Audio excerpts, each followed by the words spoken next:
She probably on the wall like, oh. Please don't let me.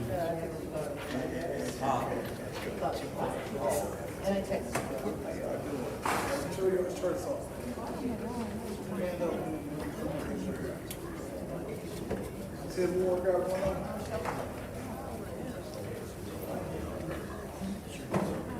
You don't got a whole thing.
Davina?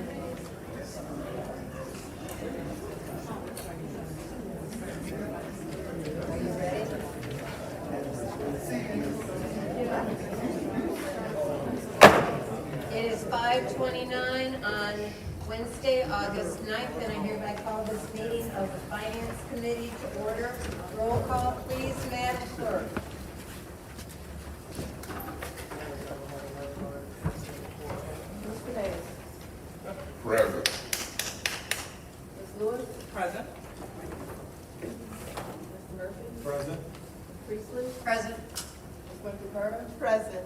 Ms. Burns. Present. Ms. Mashat. Present. Mr. Piper. Present. Ms. Worthing. Present. We have 9 members present. There are 9 members present. Are there any changes or additions to the agenda? Madam Chair, Yes, Ms. I would Dr. like- Lewis. I would like to put a motion on the floor to vote immediately in sequence for any proposed agenda change. Okay, there's a motion on the floor to vote immediately in sequence for any proposed agenda changes. Is there a second? Madam Chair, What's your point, Mr. Mays? I don't know what that means. Mr. Mays, we have gone over this multiple times during this Support. meeting. It's been moved and properly Point of order, seconded. Madam Chair. What's your point, Mr. Mays? They have without support while we was in a point of order, and you said nothing. My point of order is that to vote immediately under our rules means there's already a motion on the floor. I know y'all keep doing this, but it's my job to make a record. There's no motion on the floor. Per rule.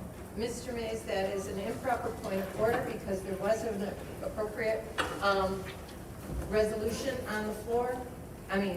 Motion on the floor, and it was proper because it was limits debate. And it's been supported by Ms. Worthing. So because this is a motion to vote immediately and limits debate, there is no debate on this motion. So could we please have roll call? What is your point, Mr. Mays? I think the record would show that her motion was to vote immediately in sequence. Exactly, and there is no debate on that motion. Go ahead, Madam Clerk, please do roll call. Mr. Mays? I abstain because I believe that's an improper motion at this time. Ms. Lewis? Yes. Mr. Murphy? Yes. Ms. Priestley? Yes. Ms. Winfrey Carter? No. Ms. Burns? No. Ms. Mashat? Yes. Mr. Piper? Yes. Ms. Worthing? Yes. Vote is 6 yes, 2 no, 1 abstention. The vote is 6 yes, 2 no, and 1 abstention. That passes. Are there any additions or changes to the agenda? Madam Chair, Yes, Dr. Lewis. I would like to drop resolution 230226. Okay. Point of order, Madam Chair. Yes, what is your point? What rule has been broken, Mr. Mays? Point of order, Madam Chair. What rule has been broken, Mr. Mays? You don't have to have a state of rule that's been broken, first of all. My point of order, if you ask what's my point of order, my point of order is that we can separate items on the agenda and drop them at that time. That is an improper point of order because that is not a violation of the rules. Point of order. Yes, Madam what's your Chair. point? According to Rule 25.2, a point of order shall be used for minor infraction as well as for reasons to take the floor. So if Mr. Mays continues this, we would have to give him a warning.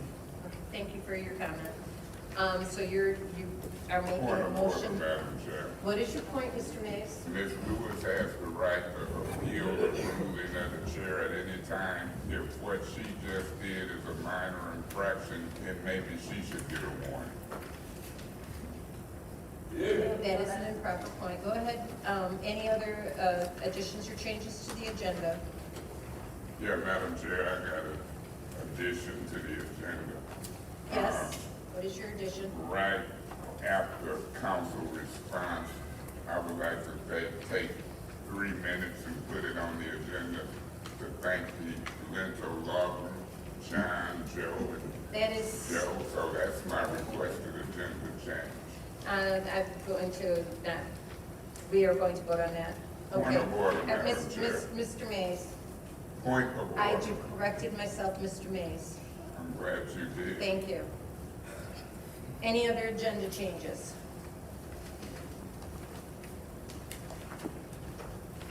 Any other agenda changes? Seeing none, we will now vote to drop resolution 230226. Roll call vote, please, Madam Chair, or Madam Clerk. Ms. Lewis. Yes. Ms. Murphy. Yes. Ms. Priestley. Yes. Dr. Carter. I abstain. Ms. Burns. I abstain. Ms. Mashat. Yes. Mr. Pfeiffer. Yes. Ms. Worthing. Yes. Mr. Mays. I abstain because the procedure and the rules that's being followed here is not in line with our council rules, and to me, the procedure is deplorable. For those reasons, I abstain. Vote is 6 yes, 0 no, 3 abstentions. There is 6 yes, 0 no, 3 abstentions. Resolution 230226. The next request for change is to thank the Lento Group after council response. Madam Chair, Mr. Mays, you do not have the floor. Go ahead, roll call, please. Mr. Murphy. No. Ms. Priestley. No. Ms. Dr. Carter. Yes. Ms. Burns. Yes. Ms. Mashat. No. Mr. Pfeiffer. No. Ms. Worthing. No. Mr. Mays. I abstain so I could say on the record my reason why I didn't believe this group would let me thank the Lento Law Group, John, and Joe, but I've done it, Mr. so to Mays. speak, and spoke for Mr. Mays, those you have reasons. 10-second Point of response. order. Your time is Point up. of order. So for those reasons, I abstain. Madam You Chair, can't point of shut order. me down. Go, what's your point? Mr. Mays abused the point of order, so he can continue to violate the council rules that state that we can't speak for over 10 seconds when talking about why we abstain, so therefore, Request for information. Mr. Mays, neither one. What's your request? Was someone timing to know that he went over? I don't see the timer going. I was, thank you. Go Request for ahead. information. Yeah. I don't see your timer, ma'am. This is the official clock. And you have, what timer are you using? Go ahead, Ms., let's go ahead and vote. So, Madam Clerk. Madam Chair. Point of order. You didn't rule on point I'm of order. sorry, you were correct. Go Point ahead. of order. What's your point? Mr. Mays was first. Madam Chair, you ruling without a clock in secret, you were timed in 10 seconds. You're ruling that Ms. Liddell Lewis, who keep using frivolous minor points of orders to try to get me throughout, is correct. Y'all have started already in the meeting. I appeal the decision of the chair that Ms. Liddell Lewis was correct. There's an appeal for the ruling of the chair that I ruled that Dr. Lewis was correct in the fact that he spoke more than 10 seconds. Point of order, Madam Chair. What's your point, Mr. Mays? My appeal is that Ms. Liddell Lewis continues to use frivolous points of order to try to get me throughout, and you keep saying she's correct. That's my appeal. All right, then we'll go ahead and appeal on that using frivolous points of order by Dr. Lewis. Is there support? Madam Chair, I'll support that appeal. Okay, there's been appeal by Mr. Mays that Dr. Lewis is using frivolous points of order, and it was seconded by Ms. Winfrey Carter. Go ahead, Mr. Mays, you may address that appeal. Yeah, Madam Chair, the record will show that Ms. Lewis read that you shouldn't use them for frivolous points of order.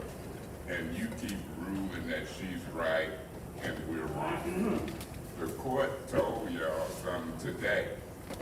We gonna continue to tell you, these are not frivolous points of order that we're doing. They're major procedural flaws as it relates to resolutions and millions of dollars in this city that's being spent. What you and Ms. Liddell Lewis seem to be doing in the input stages of these meetings is trying to warn me wrongfully, remove me from my council seat wrongfully and illegally, and it has started again. That's why you see folks with these handkerchief head shirts on. Mr. Mays, that is an Point improper of discussion. order, You must Madam stay. Chair. Mr. Point of Mays, order, Madam Chair. Mr. Mays, I am calling on a point of order on the fact that you must stay germane to the question at hand, which is the appeal.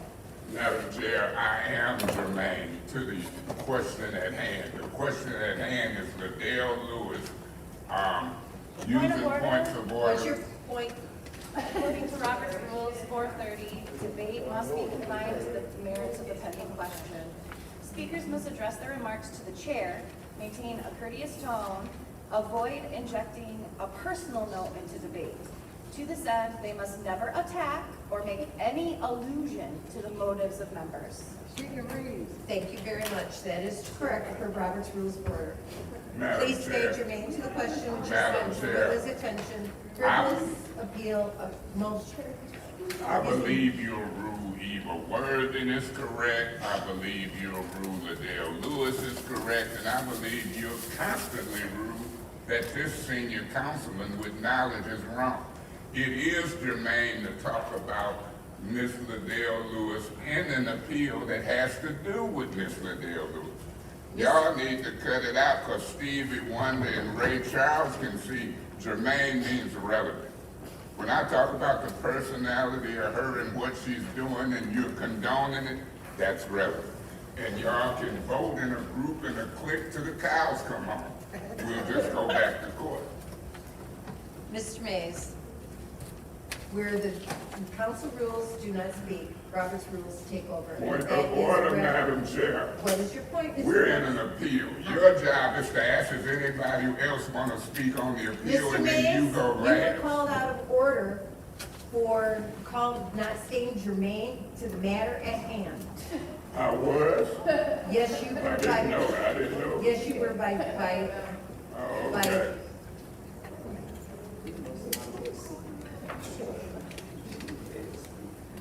by Ms. Worthing. Oh, okay. Request for information. What's your request for information? Ms. Worthing called Councilman Mays out of order? She Is that what you're she saying? said a point of order. But she did not call She him out. was- She read Robert's rules. That's right, and I said that she was correct. Yeah, but that's not calling him out of order, that's different. And if you're stating in that, did you call him out of order because you're chair? I was calling him out of order as well. So go ahead. I appeal the ruling of the chair, if I may, Madam Chair. I didn't know I was called out of order. I called you out of order during your Point of order. discussion, Mr. Mays. Point of order. What is your point, So Mr. is it Mays? appropriate for me to appeal your ruling that you and Ms. Worthing think I wasn't germane and was out of order? Sure. Okay, that's what I do. I Okay, appeal and the that will ruling. be your first warning. Thank you. Point of order, Madam Chair. What's your point, Mr. Mays? You can't warn until the appeal is resolved. First, let's continue on his first appeal. Is there any other discussion on his first appeal? Madam Yeah. Chair. Madam Chair, you know what? This is getting out of control Way out. early on. Way out. I don't even understand what's going on with you. I'm sitting here next to you, you're moving around. I'm getting kind of nervous because I'm thinking you're going to do something. You're getting all, frustrated, huffing and puffing. What's going on? Can we have a meeting and a fair meeting? You guys have already started. Already. We can't even make it down to public speaking. And you already ruling people out of order, giving them warnings. We haven't even been in our meeting 15 minutes and you're already giving people warnings. I'm concerned.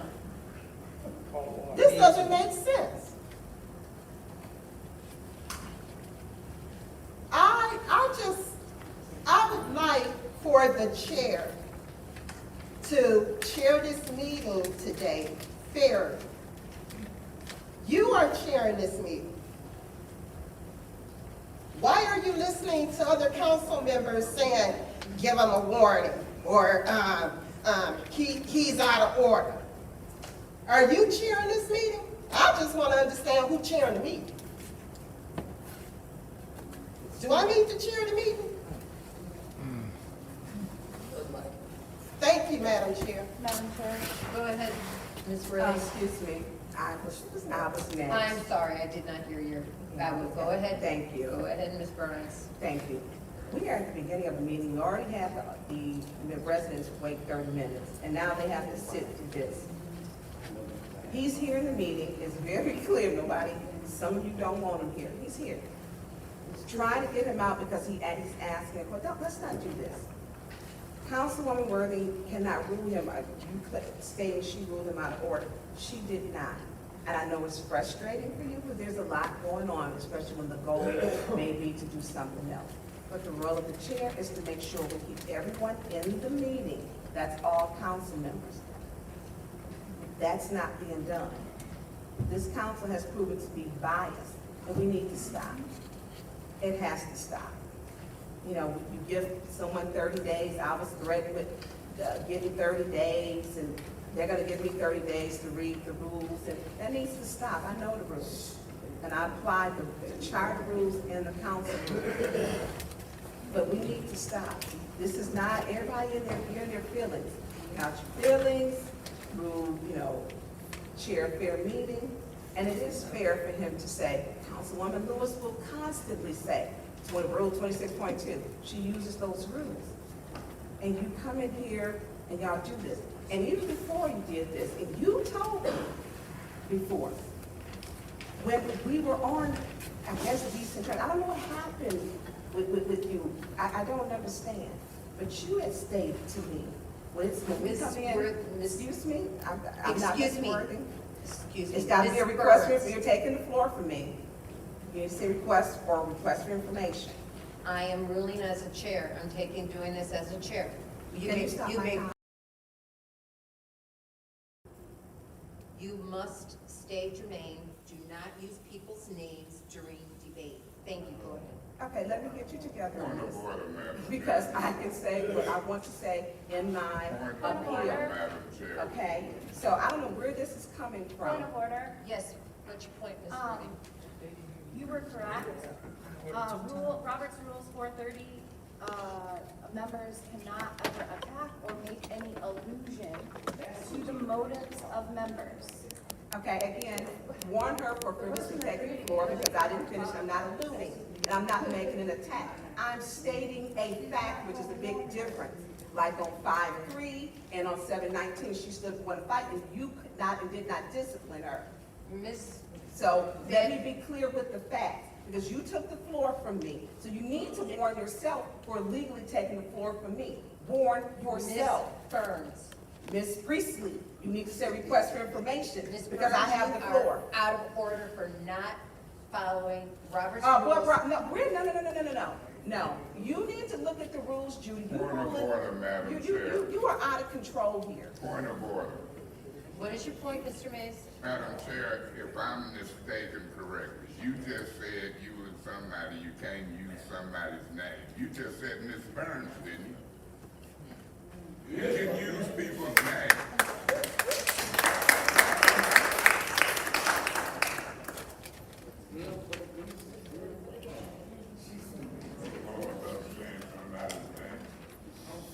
Robert's Rules 430. Debate must be confined to the merits of the pending question, which is the appeal.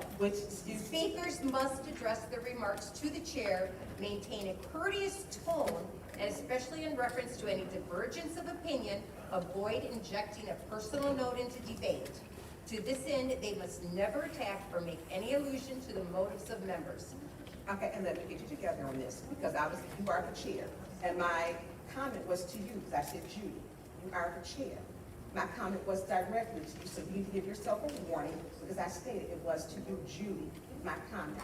When you told me specifically that it was the intent for you, when you guys started about a year ago, to get Councilman Mays out, that you were going to tag team, and this needs to stop. Point of order. This needs to stop. Which point, Dr. Lewis? She's violating the Robert Rules of Order that we just read. Can you please give her a warning for illegally taking the floor? Please give her a warning. So please rule. Please on the give her a violation warning of her for illegally taking the floor again on my time. She's illegally taking the She floor. made a privileged motion. So she's What violating. rule the did she Robert break? Rules. What rule? Robert's Rules 430. Since when did we start using Robert's Because rules? according to our rules, where council rules do not, Y'all better be looking at that charter too. according to council rule,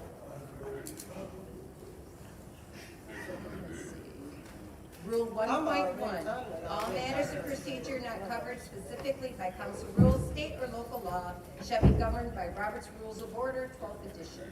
The conflict arises between council rules and Robert's Rules of Order, council rules take precedence. Okay, and again, she illegally took the floor. I spoke directly, as you stated, to the prior Roberts rule, direct my questions to the chair. You are the chair. My remarks were to you, the chair. My comments were comments that a conversation you and I had, which you are now the chair. So I'm not out of order, but Councilwoman Lewis is for taking the floor.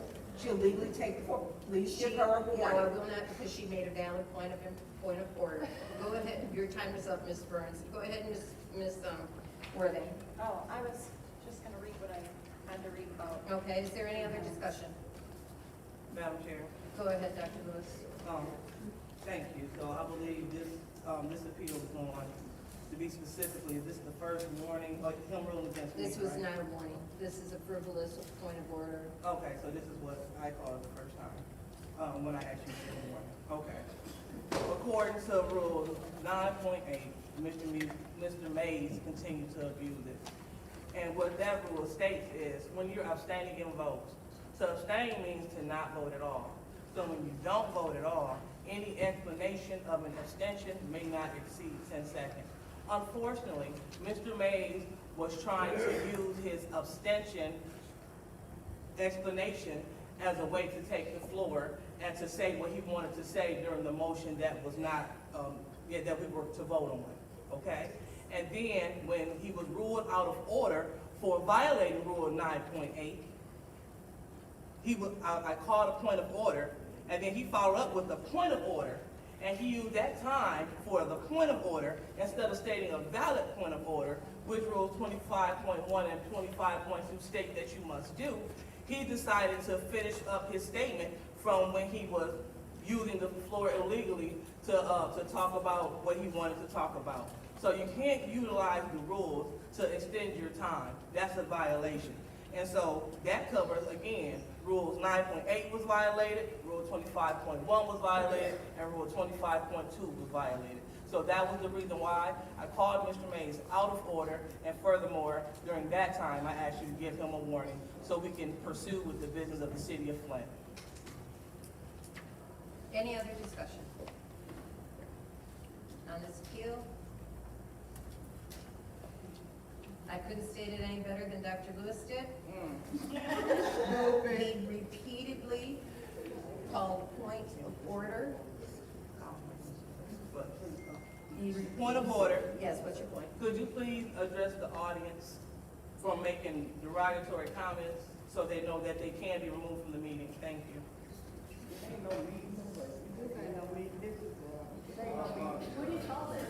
I'm sorry, excuse me. Please, we must maintain order inside of these chambers, inside this dome, whatever you want to call this. As right now, these are our council chambers. So please, we must maintain order. Thank you very much. So roll call, please, Madam Clerk. Can you state the question? The appeal is usually, is that Mr. Mays is claiming that, I said that Dr. Lewis was not using frivolous points of order, and he appealed that and said that she was. And will the chair's decision? And the chair's decision, a yes overturns the decision of the chair, a no sustains the chair. Ms. Priestley. No. Ms.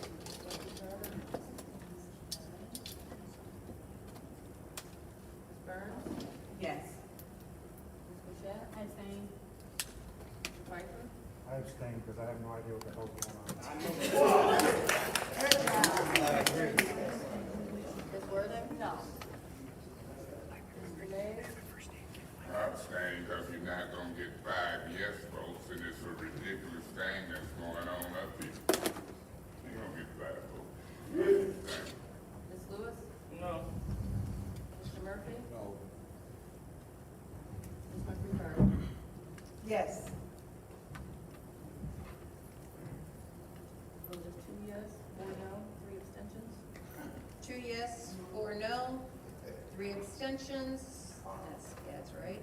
So that appeal fails. Okay. And I did not write down the second appeal, Mr. Mays. I am so sorry. So we will, if you would we will drop that point of order appeal. Mr. Mays. I did not write it down.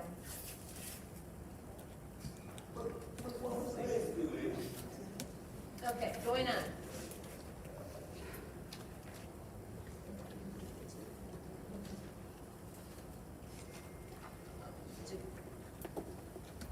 So going on to public speaking, members of the public shall have no more than 2.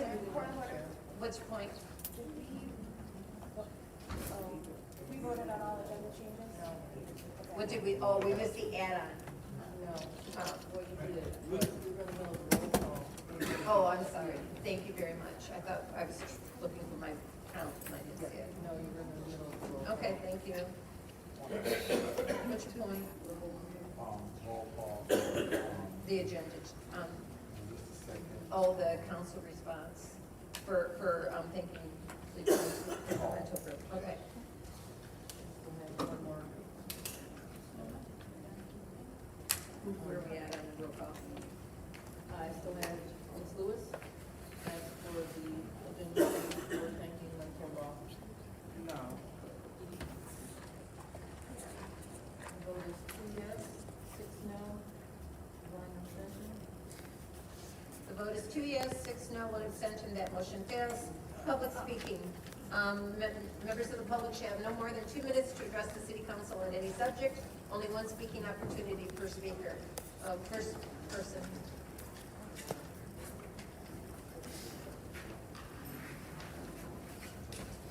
Good evening, Council. My name is R.L. Mitchell. I live at 759 East Linden Avenue over by the graveyard in the 3rd Ward, and my councilman is Mr. Murphy, or the one who in charge of the brownfield after General Motors promised us 100 years and they out of here, deuces, and now we're dealing with the newcomers.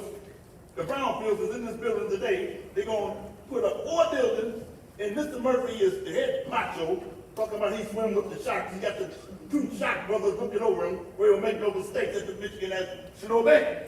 Anyway, about this, to you, Madam Chair, if you get, you and the city clerk pay attention, from last week, you had the public to speak, but time I got you speaking in another, a fellow citizen of Flint, you in school teacher got up and broke up the foreman, and Mr. Mays tried to get it in order, in the country bunker, started cussing, and then when Mr. Mays tried to put it in order, and then he started cussing more, like a black man can't even must cuss. In the darkies always checking Mr. Mays, and like we all darkies that game must address you rednecks or whatever y'all is, and Hecate nickel, Point of order. What's your point? Mr. Mitchell is out of order and he needs to be warned. Mr. Mitchell, you What? must be respectful. Oh, yes, ma'am. Thank you. I thought of Maine Point of order. and Michael Jackson all and Toto and all of them. People are shouting from the audience. Hey, stop my damn voice, y'all just, how much my minutes I got? I mean, we said it, okay, Mr. now, Mitchell, hold on just a we second. said it. Couldn't interrupt by the Okay. Okay. 3rd Ward people. What, you got, what, give me got shot? How many more minutes? What's that? She's gonna fix it. She was talking to me. Ready? Go. Okay. Like I say, I was over there on St. John Street where the green field, where the brown field started. On 3020 St. John Street, right in front of the hut. When I was 3 years old, and when your mama washed your clothes, all of the smut on them. But now, we got this peapot over there, and they still, these people, and Mr. Murphy act like we jockeys ain't got no. What this is? Head machos and Dr. Lewis up there. What you mean good at all? Is that my time? Thank you, Mr. Mitchell. Tick-tock that. Yeah, I was gonna wait to go last. But then, you definitely, I'm making sure that I go get your signatures this weekend. Smart ass. Hey, section. Please, since you your- like- your- Man, that's covered under freedom of speech. I ain't saying nothing derogatory. Please. Sue me. That's what you do. Section, since you like to read out rules, read out section 1-602F in the charter, where you took that check for $1,500 to Cyrus Park Association from National Capital. Quincy Murphy, $11,000 for a lawnmower. Y'all need to recuse yourself. From any vote for Ashley Capital. The purpose of this section is to provide a method of protecting the public from you. In the wait, that's not it. My fault. Hold on.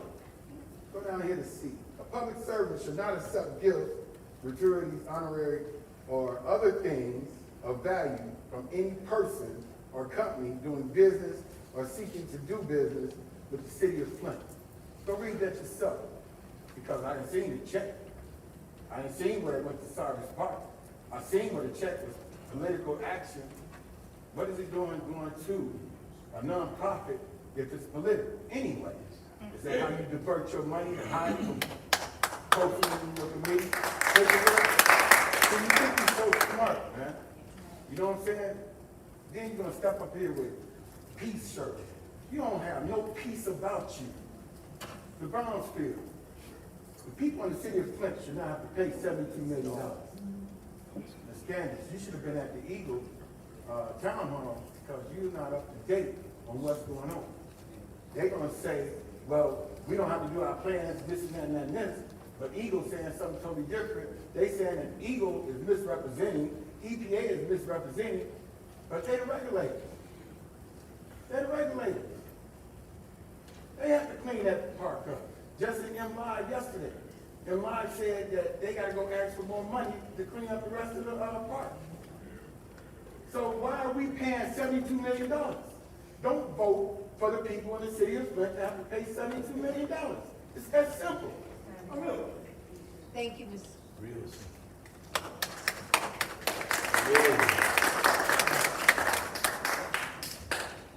This is sad. You know what? I have came to this meeting probably about 4 times.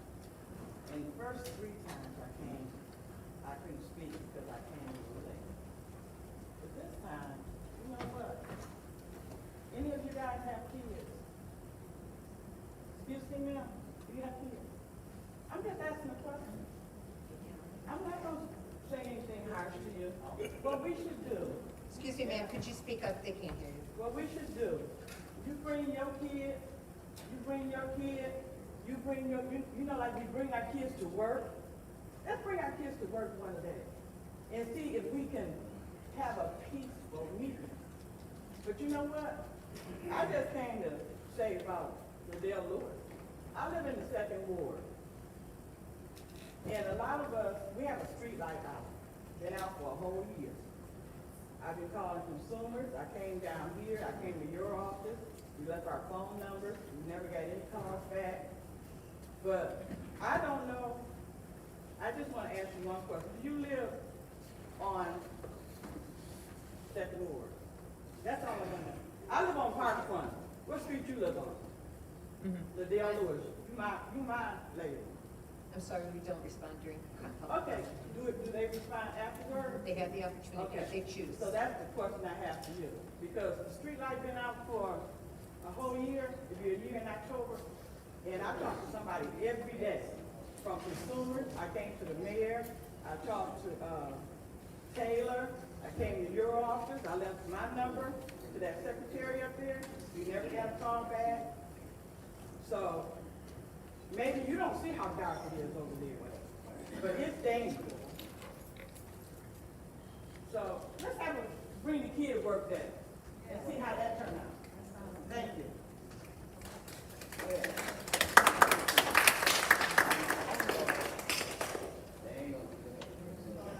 Next public speaker, I'm sorry, I didn't see you. My name is Beverly Biggley. I live in the third ward. Mr. Mays, I didn't like something you said last time we was here, that Eric Mays crony. I'm not a crony. My name is Beverly Biggs Levy, or Miss Levy. Do not call me his crony, because I'm not his crony, okay? The deal, I got some papers on you, baby. We've been all over signing the papers, and we got you. You got to go. It's a must.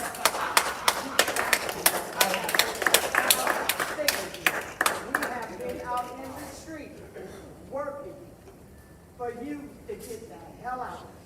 Because that's how bad it is. Amen. Mr. Patrick Press, you need to get a better organization of running this meeting. You don't know what the hell you're doing. You're so damn confused. You look like a sick puppy today. That's what you look like. And you ain't never got nothing to say, evil, nothing. You a coward. And like you jumped up that time, if I was trying to whoop your ass.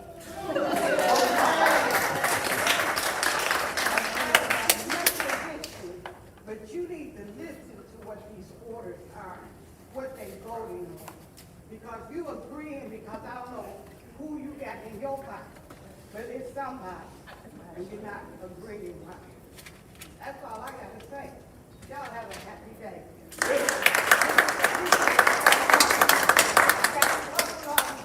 If you want one, or Quincy want one, I'll give them to you for free. Wow! Thank you, that's your time. And any other person, yes, go ahead. Is it okay to give public comment? Yeah, speak up. Okay. Good evening, Madam Chair and council members.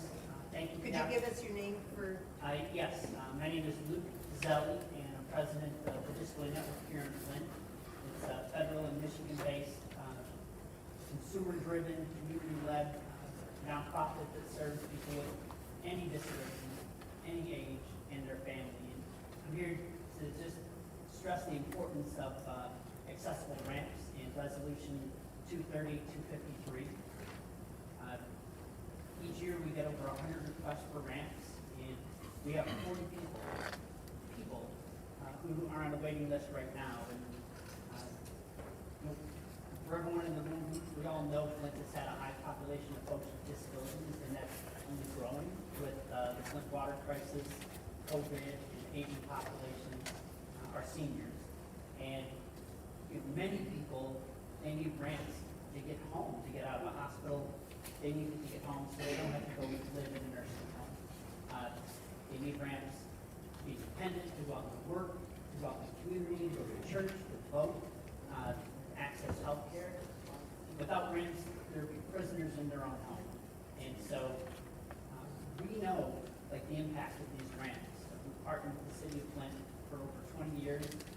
We built ramps in every single ward, over 400. And almost all of those are still here today because there's no other housing option.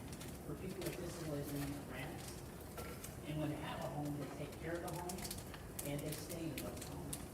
So with this resolution, I'm asking you to invest in ramps. It provides more housing options to attract new residents. It helps avoid migration, people leaving the city. And it helps people with disabilities, proud citizens of Flint, to be independent. So I'm happy our board, every Thank citizen you. with a disability. I'm asking for your support for Sussex. Thank you very much, that's your time. Thank Thank you. Any other public comment? The gentleman thinks that needs Oh, some yes, assistance. go ahead. You don't have to stand, you don't have to stand.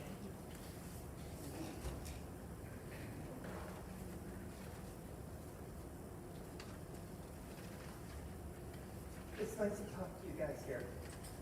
I have a little story to tell you. I grew up in Flint. I didn't grow up, I was born in Flint. I went to Flint Powers, I graduated, I was an Eagle Scout. I was at the Flint Farmers Market, I sold for a long time there my vegetables. I got stricken with a heart attack, to which now I have an LVAD. My LVAD allows me to live for the moment till I can get a heart. But because of that, I also have the diabetes, the neuropathy, and I have third-degree burns over all my feet, all over. They want to take my feet away.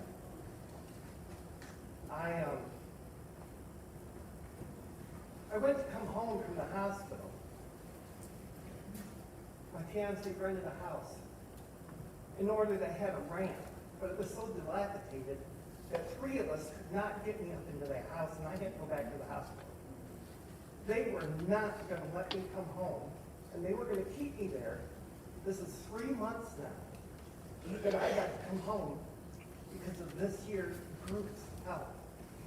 They got me a ramp, they got me out of the hospital, and they got me home. Please help.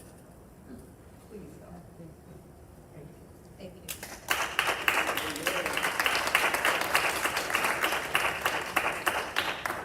Hey, everybody, thank you for your leadership, thank you for this opportunity again to present. My name is Mona Hanna Tisha, pediatrician here at Flint, professor of Michigan State University, and I just want to reiterate my support for a program that is starting in Flint in January called RX Kids. Hopefully you've heard about it in the news and in our last presentation. It is the first ever citywide effort to lift moms and babies out of poverty. Starting in January, we are going to give every pregnant mom universal and foundational cash allowances, and we are going to give every baby in Flint monthly universal and unconditional cash allowances. The perinatal period, the period right before a baby is born, that first year of life, is when folks are most poor.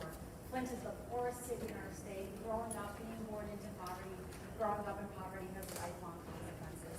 So we are doing something big and radical that hasn't been done anywhere else, but is done all over the world. We're starting in Flint, and we're hoping to share it across the nation. We have to date, last time I came to you, we had no money in our pocket. To date, we've raised almost $35 million, which is why this is going to start in January. A grant from the Mott Foundation at $15 million.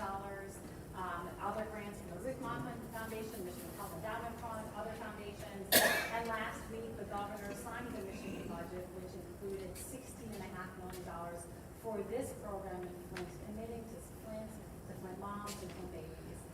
So I hope that when you're considering what to do with our colors, that the city leans in and commits to the next generation of Flint in a very science-based way, in a universal way that literally puts these dollars into the hands of our moms and babies, and not to corporations or institutions that are leaving into the hands of our moms and babies. So thank you for this opportunity, and I'm happy to answer any questions or share any more information. FlintRxKids.com. Thank you. Thank you. Any other members of the public who wish to address the council? Oh, do we have a written comment for as an accommodation? Ms. Donahue?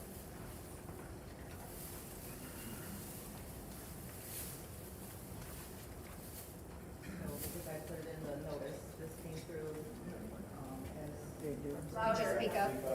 Speak up. Notices, so this is a request for accommodation, so it's a written statement for someone who couldn't be here, because of disability. This is from Miss Irma Shaw, and she writes, I'm sorry, who start? I'll time. Okay, yes, please. Just a second, give me a minute.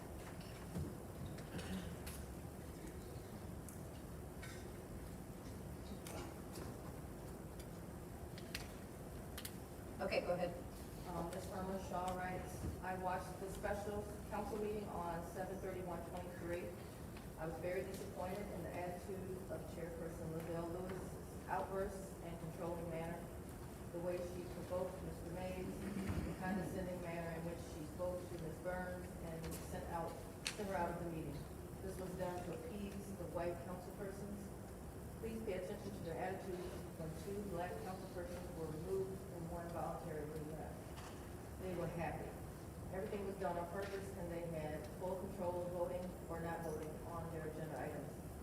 Ms. Worthing is a manipulative person who places blame on Mr. Mays in order for him to be removed. She pretended to cry so that Lewis could remove Ms. Burns. She claims that her ward is in her best interest. She misrepresented the May and June incident with Ms. Burns. Watch the videos. Ms. Lewis and Mr. Murphy assimilate themselves with the white councilpersons. They are not aware that they are being used and is constantly in denial that race is a factor. Pay close attention that when it's time to vote, they always vote with the white councilpersons and never vote with the black councilpersons, no matter the issue. Something needs to be done about the difference of treatment of certain councilpersons. White councilpersons are not warned or removed when Mr. Mays and other black councilpersons report them to be out of order to Ms. Lewis. She becomes unresponsive. When blacks requested to have 2 white councilpersons suspended 30 days for their unruly behaviors, they were ignored because they were aware the votes would not be not to remove them. That's for sure. Thank you. That ends public comment. Now time for council response. Individual council response is limited to 2 minutes. Would anyone like to respond to public comment? Yes. I heard Mr. Murphy and then Ms. Worthing. Yes. Thank you. Let me respond to the comment of the $11,000 that Ashley Capital gave to Habitat for Humanity for the work that we do in the 3rd Ward. Anybody know me? Know I've been an advocate for blight for the longest. When Ashley Capital came to me to talk about what they could do to help the community, but let me give you guys a little history for those who don't know how we got where we at now. Since 2011, when the emergency manager came into the city of Flint, they came in and stripped the parks system and took away the mowing and maintaining of the parks. And the parks wasn't being maintained until they eventually contracted out with contractors. So when they came in and took over, Quincy Murphy took it on myself to start maintaining Dewey Park. And I've been maintaining Dewey Park since 2011, 12 years, free of charge, with my own equipment, with my own money, with no money whatsoever, when all these other parks was getting paid. This year, in July 1st of this year, is the first time that I'm not maintaining Dewey Park, and they paying the county to maintain what I've been maintaining for 12 years. So when the opportunity came, I think probably about 5, 6, 7, 8 years ago, I got a grant for $10,000. Habitat served as the fiduciaries to do a basketball court. It came up to $6,300. I had some dollars left. Thank you, So Mr. Murphy. Thank you, time. I'll come back. Ms. Worthing. Thank you. I just wanted to thank Luke Zelli and Mona. Sorry, I'm not gonna murder your name, so I'm just gonna say Dr. Mona for coming and for your investment in Flint residents.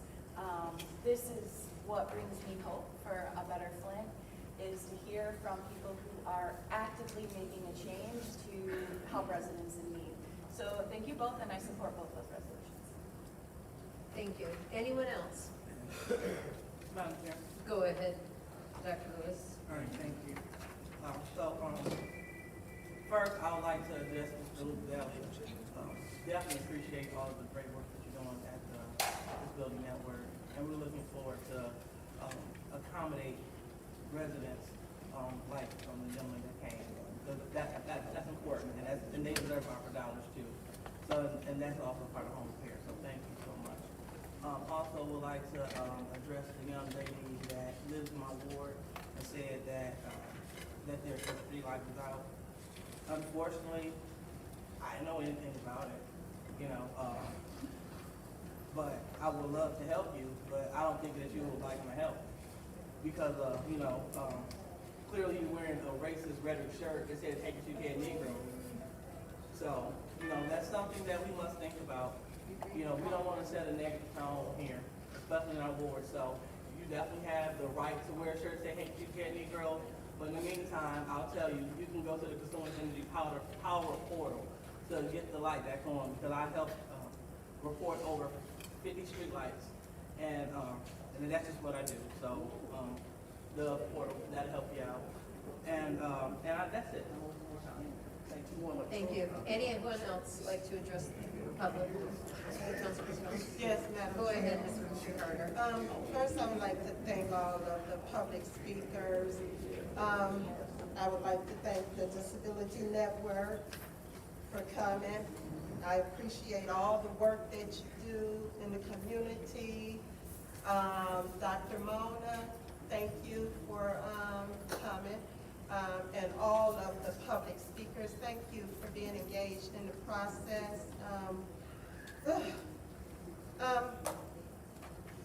And also, I would like to ask the community, I just got a text of someone that needs special prayer. Miss Petey Green's daughter, Sean Green, if we could please, as a community, have a moment of silent prayer for this young lady.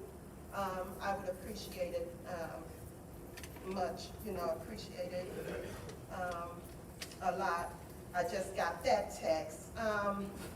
And also, I wanted to say to the young lady in the second ward, if you would send me your address, I'll go right into the portal and put your address in as far as that light. And try to get that light on for you. So we can't. I'll come out and speak to you about that. I'm sitting here and I don't know. We need to come together. There's a lot going on, and we need to work to move this city forward. And people need to just get out of your feelings. In politics, you gotta have thick skin. And you gotta learn to let things go and just move forward. And I just don't understand what's going on up here, but I'm just hopeful that we can come together and move this city forward. Thank you. Is there any other comment? Madam Yes, Chair? go ahead. Michelle. Yes, first of all, thank you for coming. Thank you for sharing the work that you do in the community. Thank you for all the work that you do in the community. The same with Dr. Mona. Thank you so much for everything you do in the community. Thank you to everyone who had a public comment today. I do want to say, and respectfully, and I did hear your comment of you not having anything against me, you not knowing if I'm in someone's pocket or someone is in mine. I can honestly say my entire life I've made my way with no one being in my pocket or me being in anyone else's. I think what's going on here is I've stepped into a situation where everyone is so angry that, and even the residents, and rightfully so. But I think what happens is there are a lot of times where we miss things. Last week when there was voting happening, I abstained when it came to even moving Mr. Mays' resolution up all the way down to voting him out. The same with Ms. Priestley and Ms. Worthing, all because I feel like it takes 9 people, because all 9 wards should be represented. If you'll recall, and I can just assume that you are a Mr. Mays supporter, and I understand he has a lot of love in this community, as he should, as he's paid his dues in this community. But if you recall, when it was time to vote whether or not Ms. Burns should be removed, she had left at that point, but I did not agree with that decision, so I voted that she should not. I think we have to, at the same time as you all say that we need to be fair, I think you all need to be fair as well. I'm gonna sit up and I'm gonna continue to be completely impartial and do what I think is correct. There are no sides. This is all one city, and I would hope that everyone can move in that way. Thank you. Any other council response? Madam Chair, Go ahead, Ms. Burns. thank you. I first want to say thank you for your presentation, because handicapped ramps are important. My mother now needs one. She had 4 strokes. So it's very sentimental. And the work that you do in this community is phenomenal. And thank you. And Dr. Montish, thank you for coming. Moms and babies are important. People know that I am passionate about the House of Esther, which we weren't able to get this board to support, but we have to support our moms and babies and change the trajectory of these families, because often they don't have the support and they are born into a chain of being poor, nutritional issues, infant mortality. These are real issues that they have, and I completely get, and it breaks my heart, because when we hear of kids breaking in, and you hear it all the time, and the people who they come in contact with these mischievous children are Chief Green and the Flint Police. But if we get them off on a head start, give them a good road, give the moms and the families the support, we're changing lives and making differences. And that's what we're supposed to be about, making change. To raise $35 million, that's phenomenal, because we need it. I believe Genesee County has the highest infant mortality rate in the state, and we're almost double than most other, the majority of other counties. So we look at that, and we look at that most children are born into poverty, and that doesn't change. That cycle is not broken. And so I appreciate that. I truly do. I'm not gonna give much time to, we need to do better, all of us. But you cannot, when we sit in these seats, we serve the public. And that needs to be the number one and the foremost thing that we do, and to make sure our meetings are fair, fairly, and equitably, so that we take care of the residents. Thank you, Ms. Burns. I'll take my time now. Madam Chair, Oh, I'm sorry, Mr. Mays. Go ahead. Would you like to address the public? of course I would. Thank you. Go ahead. I appreciate the folks from the First Ward EIC.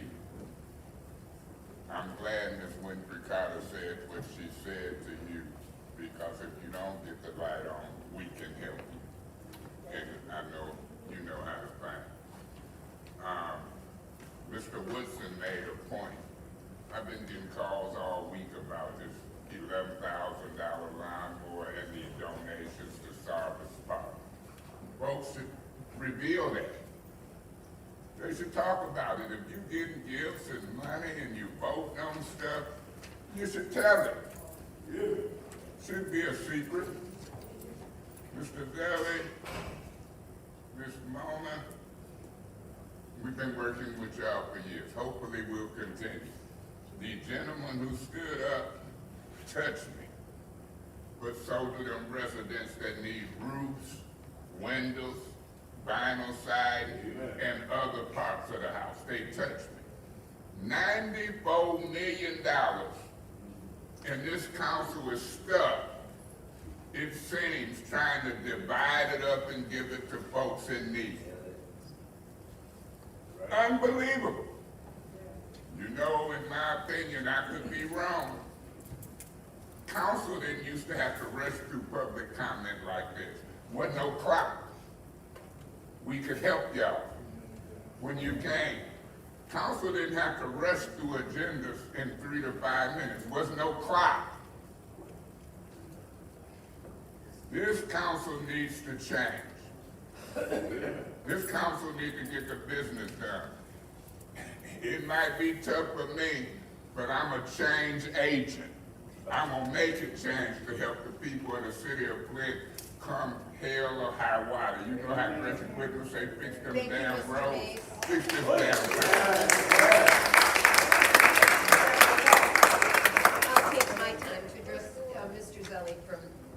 Disability Network. A couple of months ago, I was speaking to a lady who was remodeling a house in my ward. I stopped by, commented how nice it looked. And she asked me if I knew of a family in need. And I have one in my ward who has, the husband, he had a stroke, is dependent on a walker. The wife is still in the hospital, will be home in a wheelchair. She was the head of the Home Depot team, the foundation that builds ramps. They came, they painted her house, they built them a ramp. It has changed his life. He is out, he is able to go out in the yard, and I fully 100% support your mission. Thank you. Okay, that closes council response. Now going on to the consent agenda. Is there a motion to adopt the consent agenda? Madam Chair. Yes, Ms. I Williams. move that we send the consent agenda with any separations to council. Support. Okay, it's been moved and properly seconded for the consent agenda. Is there any separations, please? Yeah, Madam Chair. Mr. Mays. Yeah, I want to separate the first one, 230211, dealing with a measly $125,000 for speed humps. I also want to separate 230226. Mr. Mays, that was dropped. That's the one that they dropped? Yep. Unbelievable. Go ahead, Mr. Mays. What's so funny, Miss Lewis? I hear you. I'm trying to take care of business. You laughing under the mask. Go ahead, Mr. Or Mays. you ain't got the mask on today, Mr. but Mays, you're please laughing continue with behind. your Well, she separations. distracted me, and I'm speaking on it. Is that illegal? Please continue with your separations. I will continue. I want to separate 230239. That's dealing with the priority waste collection services. I also want to separate 230251. That's dealing with the Brownville redevelopment, Flint Commerce Center. I want to separate all of this ARPA fund stuff. 230249. That's dealing with ARPA fund, pandemic impact on housing for Flint homeowners. I want to separate 230250. That's dealing with ARPA funds, pandemic impact on housing for Flint homeowners, Habitat for Humanity, down payment assistance. I want to separate 230251. That's dealing with Court Street Village home repair, ARPA funds. I want to separate 230252. That's dealing with Court Street Village paint project. I think I seen Ms. Sang here.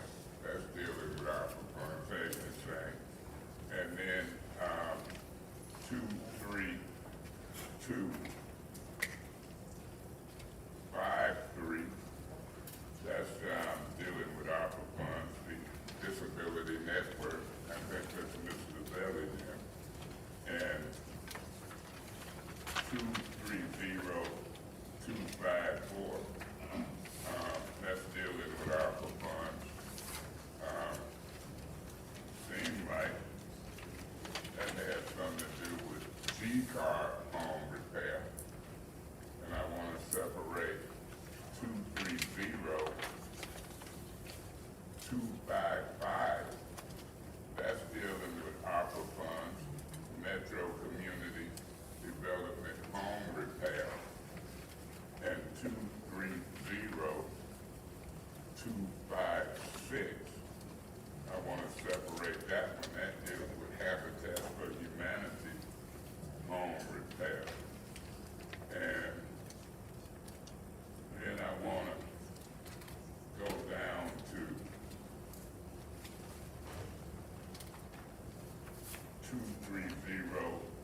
230263. Something to do with a grant acceptance from the Mott Foundation event policing and public safety, event policing and public safety. I want to see what that is.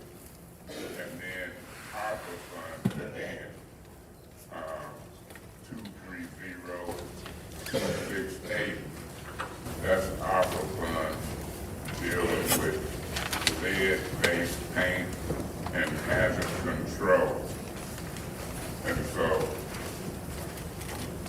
one final separation that I've marked down, and that's 230274. This is a memorandum of understanding, City of Flint Police Officers Labor Council. I saw Chief Green, there go Chief Green, and it's dealing with the lieutenants and captains of lump sum pay. Chief, I want to separate that and see what's going on. Thank you so much. Thank you, Mr. Mays. Is there any other separations? Madam Chair, Yes, Ms. Worthing. can you tell me which ones were not separated? Absolutely.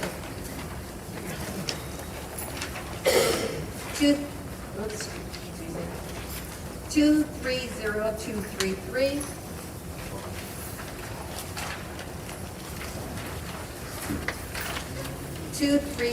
230257.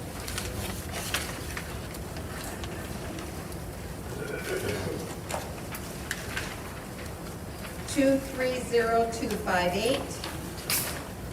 230259. 230260. 230261. 230262. 230264. 230265. 230266. 230267. 230269. 230270. 230279. Thank you. I have no other separations. You have another separation? No. Okay. Does anyone else? Yeah, Madam Chair, Yes, Mr. Mays? I want to ask the chief a couple of questions about the towing contract. So I want to separate 230233. 230233, yes, sir. So marked. Anyone else? Seeing none, make roll call vote for the approval of the consent agenda. Would you like me to reread the items? Madam Clerk? Ms. Murphy-Carter? Yes. Burns, Yes. Jack, Yes. Mr. Pfeiffer, Yes. Worthing, Yes. Mr. Mays, Yes. Ms. Lewis, Yes. Mr. Murphy, Yes. Ms. Priestley. Yes. Voting 9 yes, 0 no. The vote is 9 yes, 0 no for the consent agenda. Mr. Mays, you separated 230211. Would you like to make a motion? Yeah, I make a motion to keep it in finance committee meeting, and I so move. It's been moved and properly seconded to keep resolution 230211 in finance. Is there any discussion? Yeah, Madam Chair. Go ahead, Mr. Mays. Yeah, I just don't believe $125,000 will satisfy maybe even the first ward when it comes to speed bumps or speed bumps.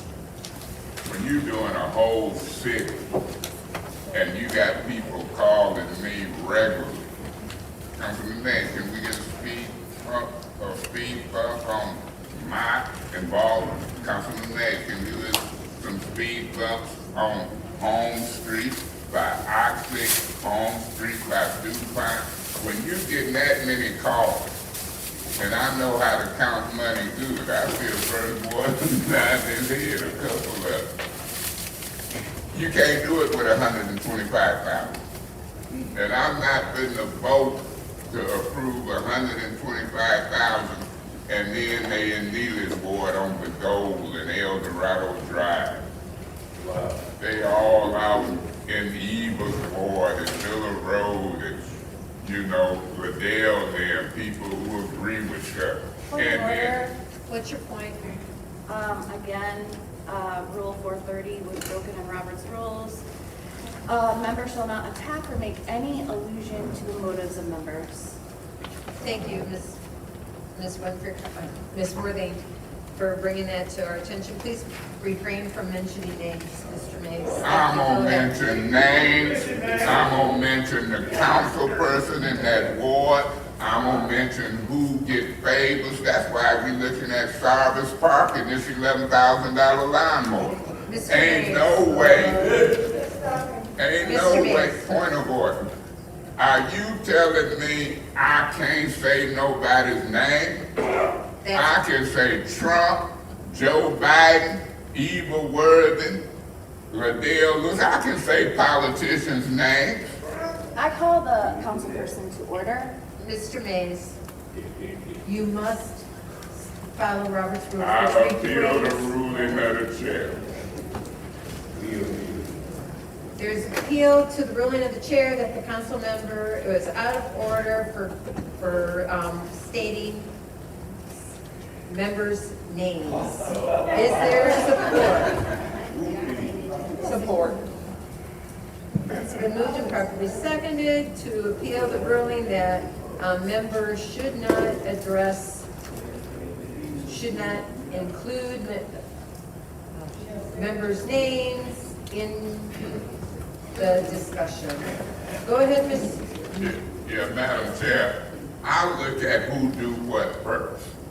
The video will show that you called Miss Burns by name early in this meeting. And you and Eva Worthing didn't rule yourself out of order. Point of information. What's your point, Ms.? Is the speaker aware that you called on her name to give her the floor or acknowledge her? If I may respond to that request for information, Ms. Worthing, I'm aware of stuff for the last 10 years. And I'm really aware of you.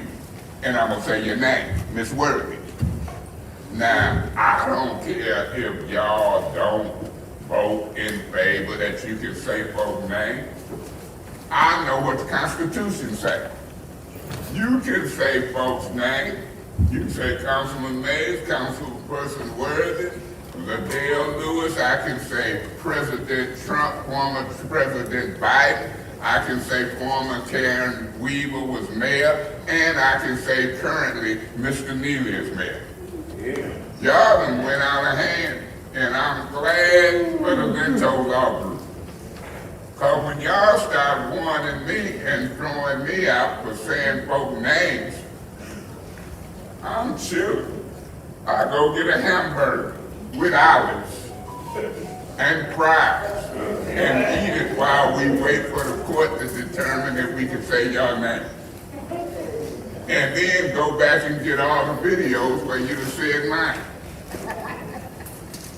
Now here I could be through with my little thing, and they point of order. He can't say our names. My mouth said it.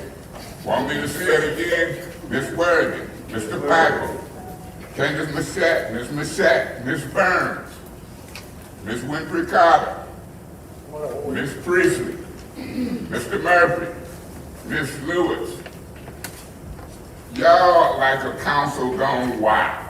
And then you rig the rules in these appeals. Remember the commercial, Girls Gone Wild?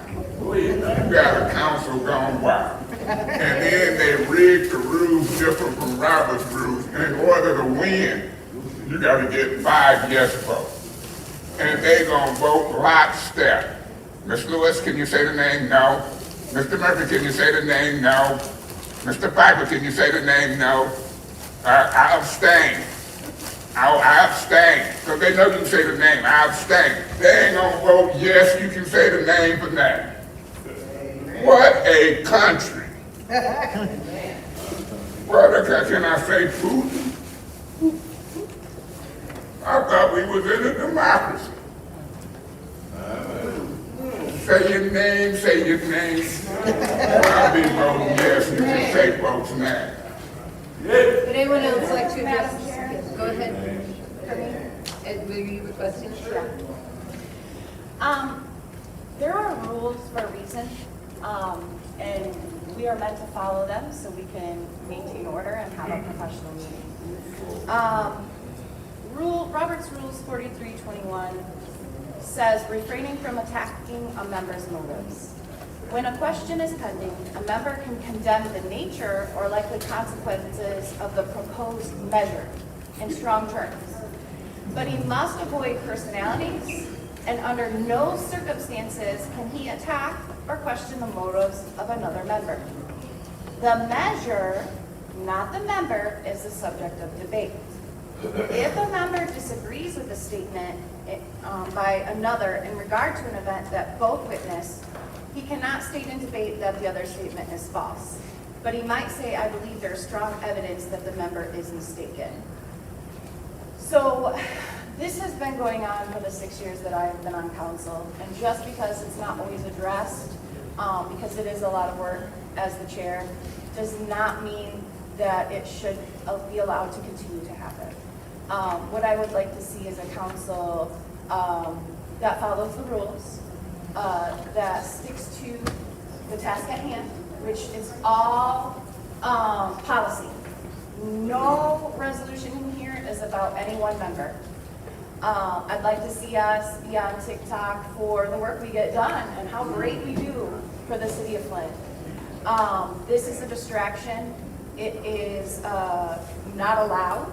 And I'd like to see the council members support these points of order because it is the only way that we can continue business in a professional manner.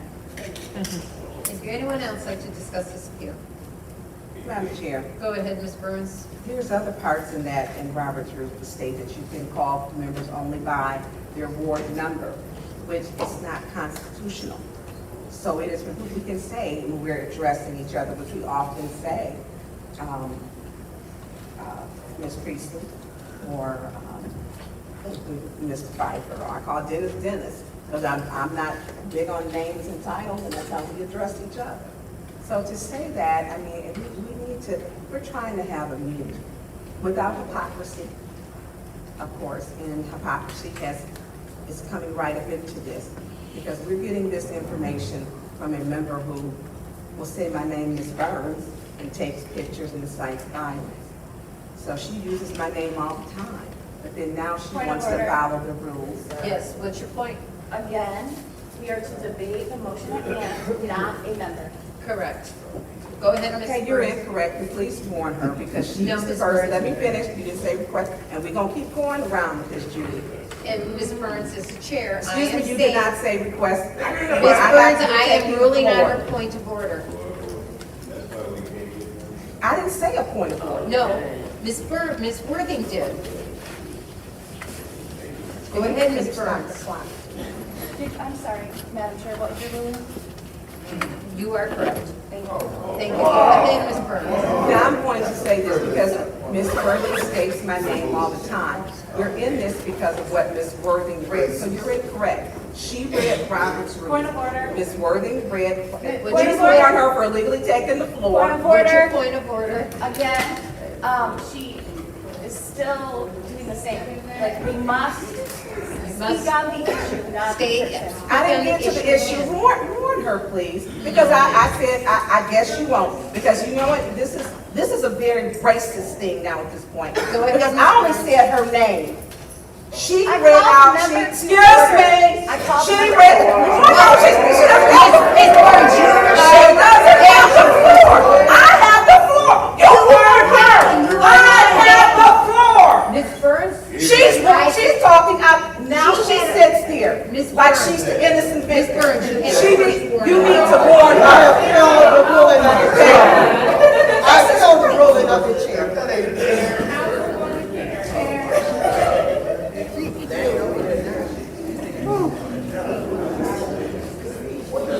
I appeal the ruling of the chair.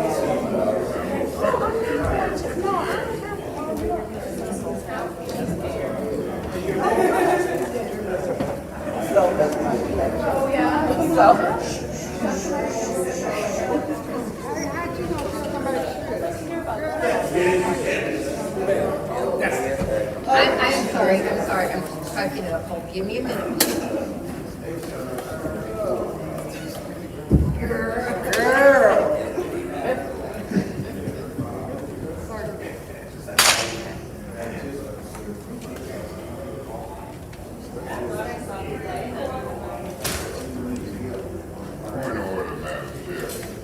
So the ruling, the appeal was on the ruling of the chair that Ms. Burns was not having decorum, and that was appealed by Ms. Winfrey Carter, and it was seconded by Mr. Mays. We are going to continue with the appeal of the original appeal. And then we will come back to this one.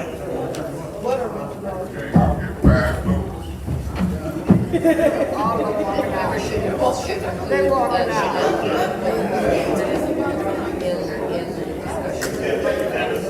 That was Really goes to the rough part. They're ready to break. Yep, break.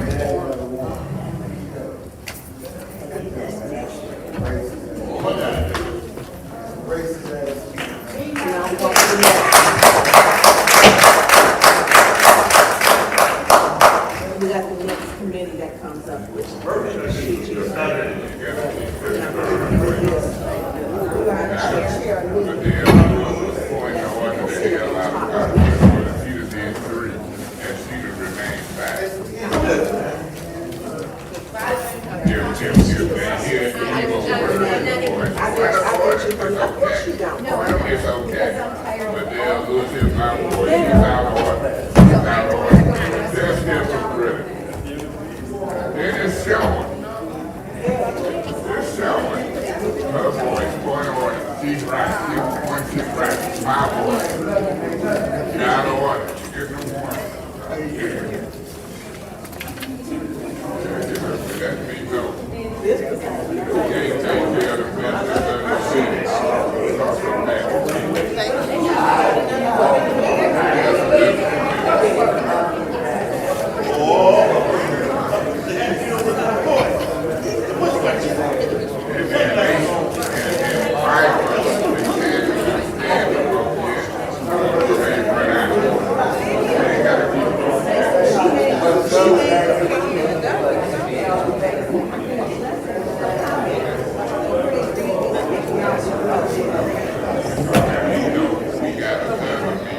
It'll be another governmental operation. So we still got governmental operation. The finance committee means the management is done.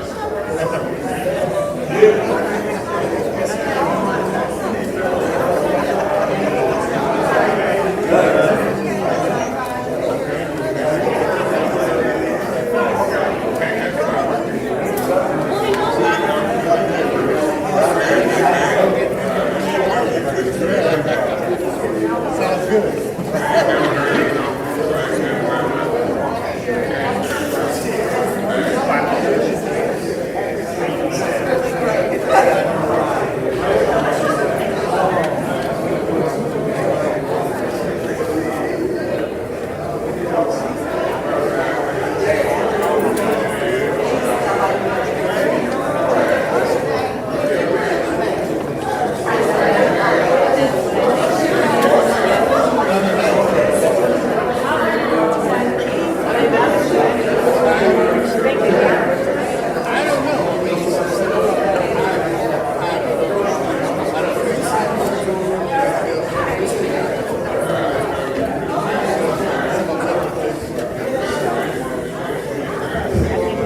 tell my kids because I live on North Side, and my son just moved over to Earth Street. So I was telling my son, that building here is campus. I'm saying, everybody who is skilled to come over to campus because that's where all the work is at. Everyone is employed. So, Eddie, we get to go, right? I don't know anything on the next two meetings. Outside, I was gonna grab a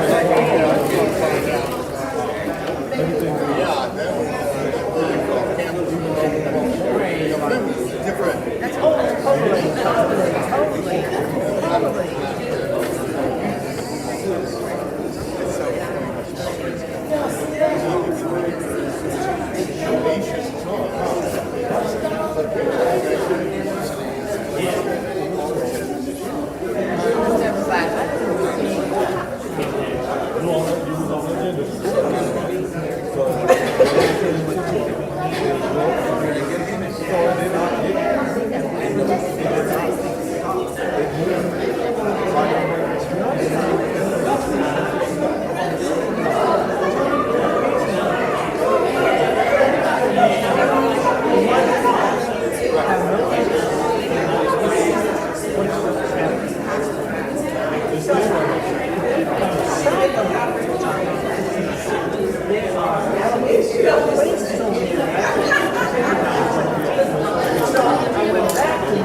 Well, this person, whatever.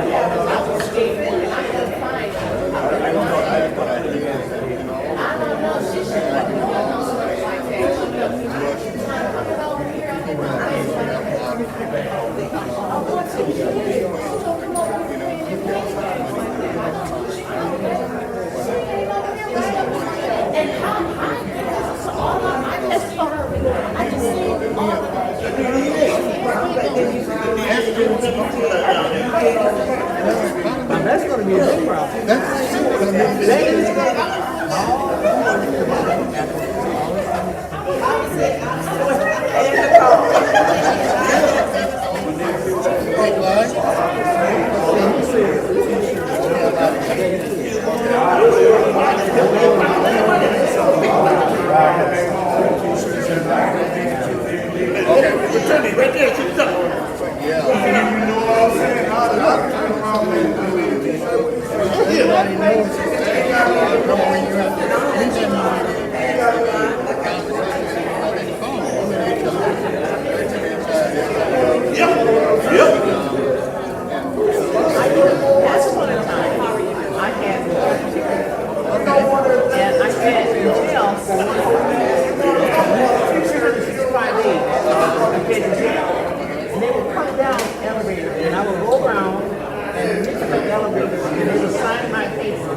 that certificate that they received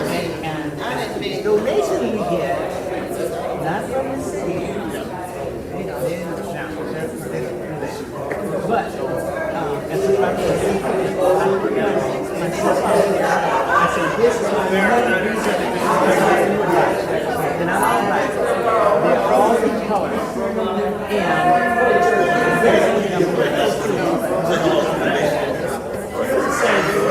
Your donations are taxes, back on your taxes. All you have to do is just vote when you donate.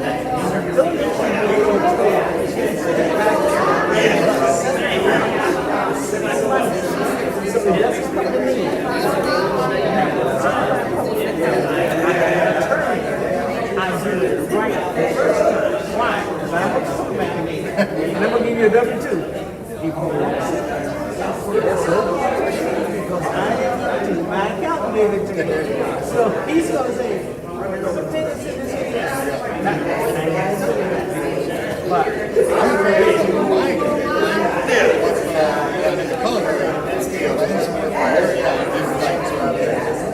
Okay, hello, America. Hello, man. I mean, listen, people in Flint, whatever y'all. I'm in down here to City Hall, California, of the Dome City Hall. And I'm addressing this lawyer here from last week. Notice he didn't come in, his name is Tim. He's Tim. He's been down, he's refining Mr. Butler. He's in a lovely this lawyer in this place. There she is right here. Look at her. Okay, and we actually, because I'm trying to wait and see. I'm going to tell you something.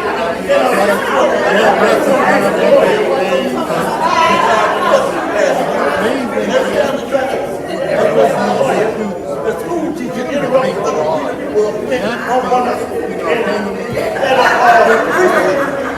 always talking about racial stuff, extreme roles, third board and stuff, and always and the rest of it. Guess what? Okay, let me not go back.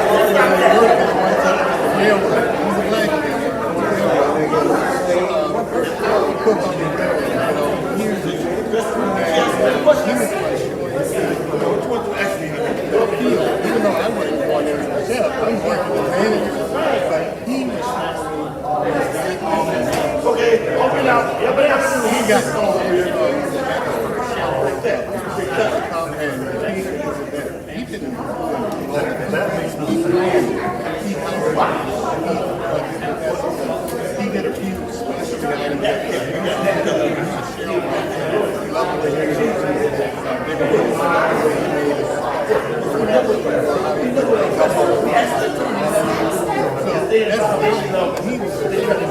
Unbelievable.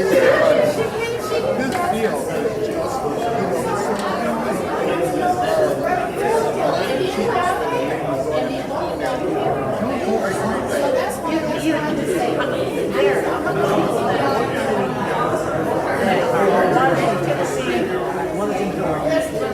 Only on business.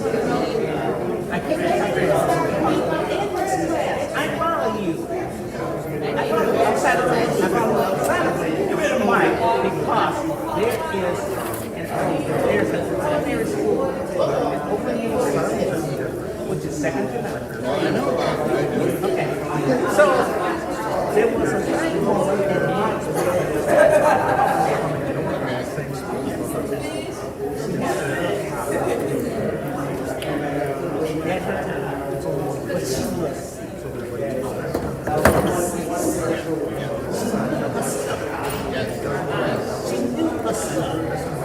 she had a feeling for something else. And you know what I'm saying? But I told myself, you have to sell you.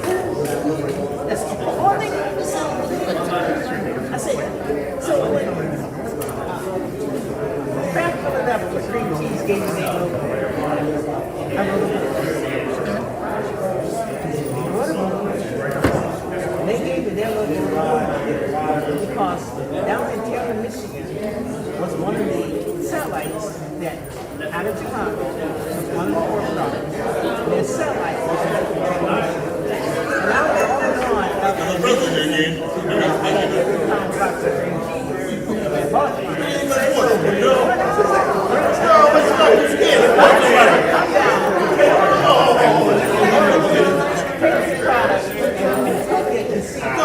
Exactly.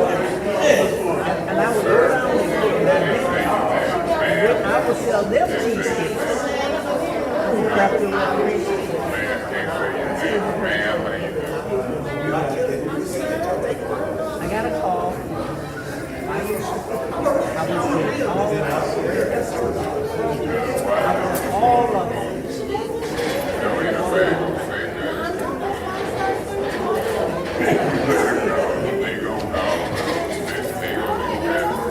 How dare you do this? And it was my idea. So there you remember I said I had corporate CPAs now. Why? Because I saw what they were doing, and I knew they were doing. And I worked hard for what I had. I had no money, I had left me on salary.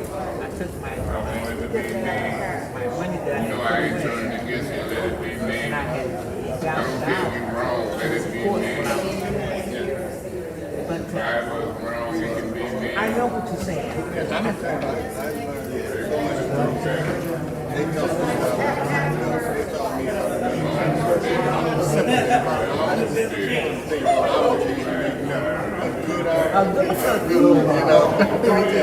I went to Chicago to O'Hara to get a good umbrella. You know what? Because it was so good, I had to go back and get another. I was trying to get something good. I'm gonna tell you, they taught me how to make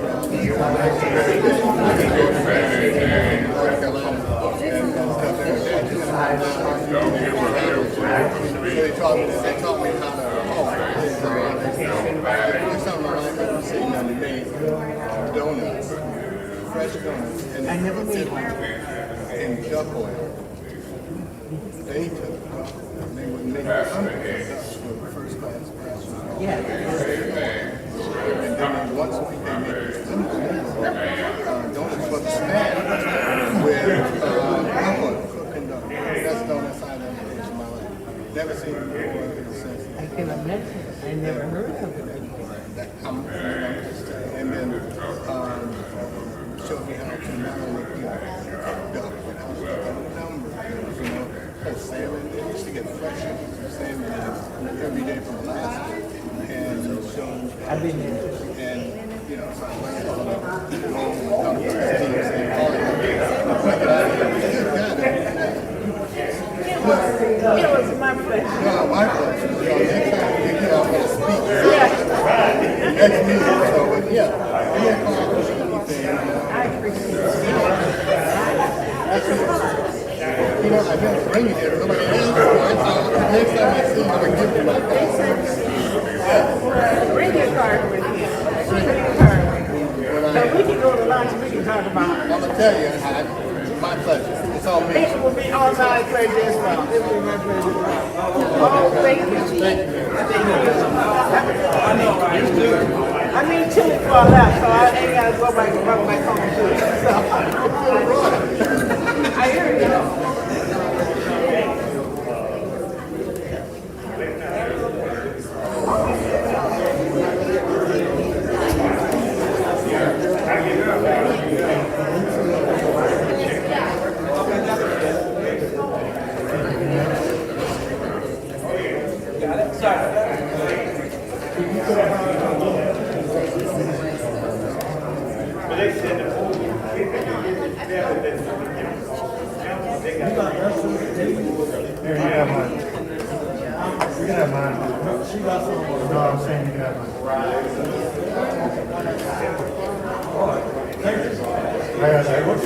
I got to read it off of this now. I can't read it off because it's one long. I was just when I go to work tonight, I'm gonna just throw it aside.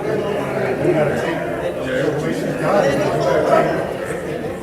Page 1, page 4, page 7. Just put them all on.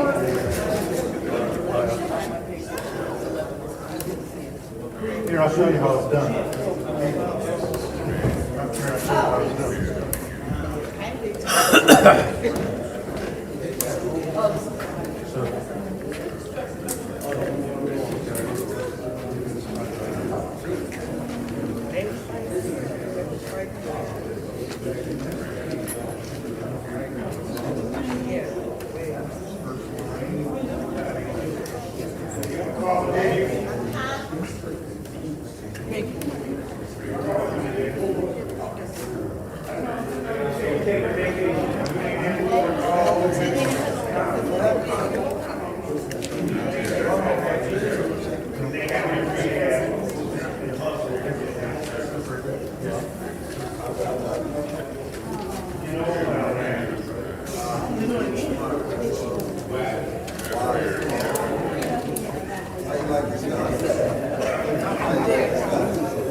I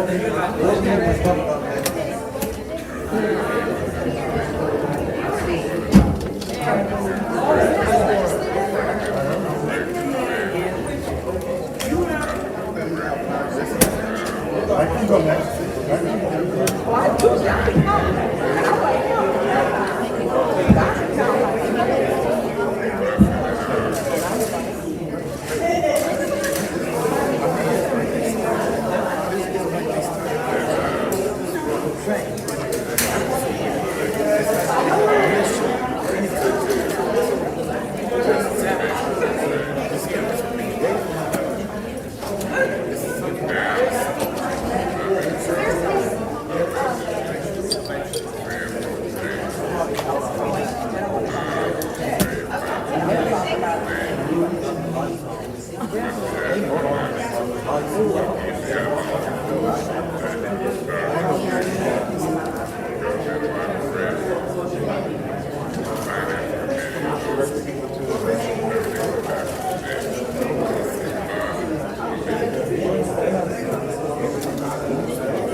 Last word 3 times.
How's it going?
know that that's how it works. And you're laughing. I think that's how you're working. And tell me about it.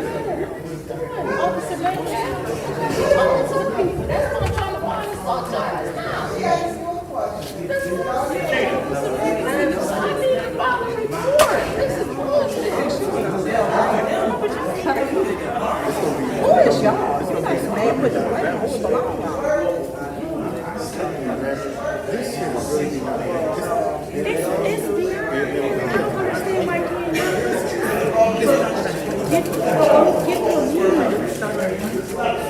meeting.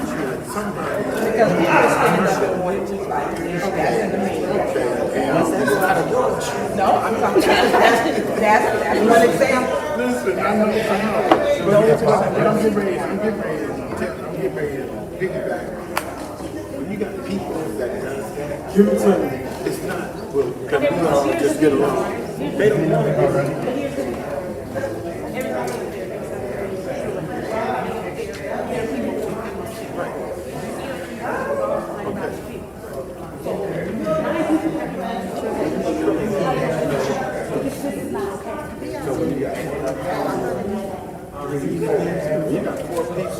When you got four people who don't want to get along.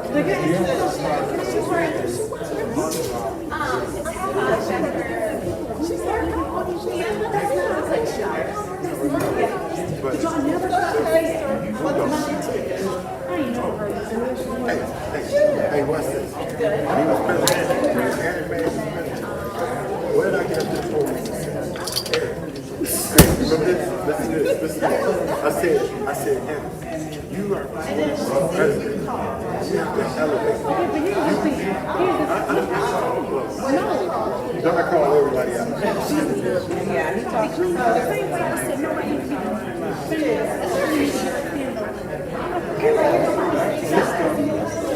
But it didn't start until Ed Taylor started clapping real loud. It didn't start until that's your But listen, she's cussed people out too. And that's the problem. She called me one too. She is, I mean, I'm not, and the precedent thing, I agree with that. Okay. That's what I'm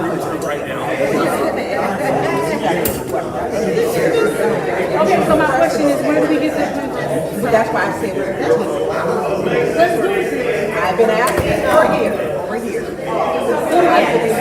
Oh, well, we have a president of the city council now. We don't have a president. My last email was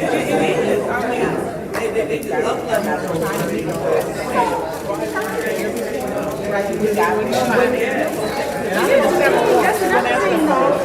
so Here's another thing, like, this is why it's built up. but I'm coming to you, everybody like,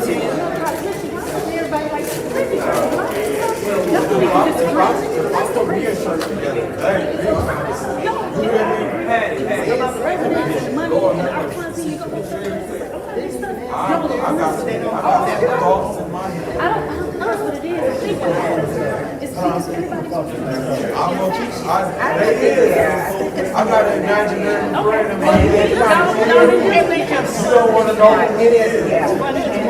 How do we get back to we have to go racial healing.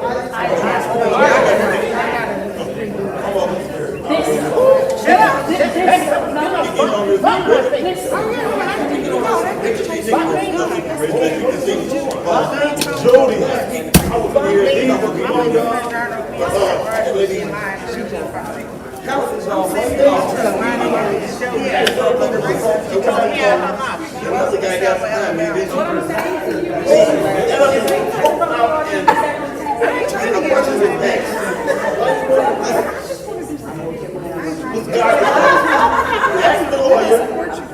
Was it wrong?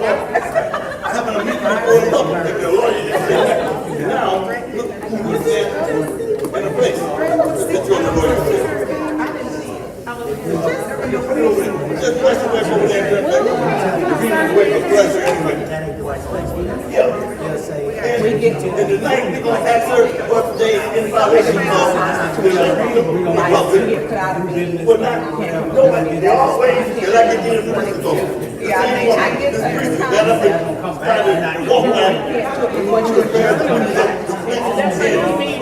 The administrator over there, administrator right there, real kill. So that whatever you, so because. Budget of this church is But because you mad. and they have to fight over the money for our church. They think this is all this okey doke. That's what I'm doing. Okay, that's all. That's all.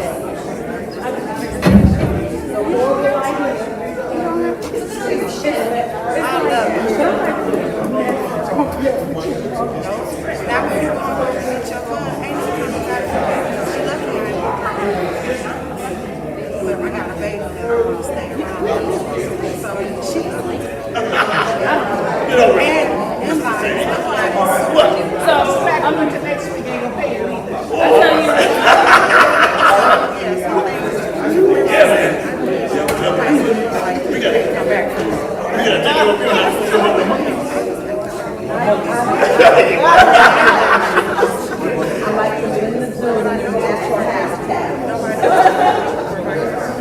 Yeah, bring it.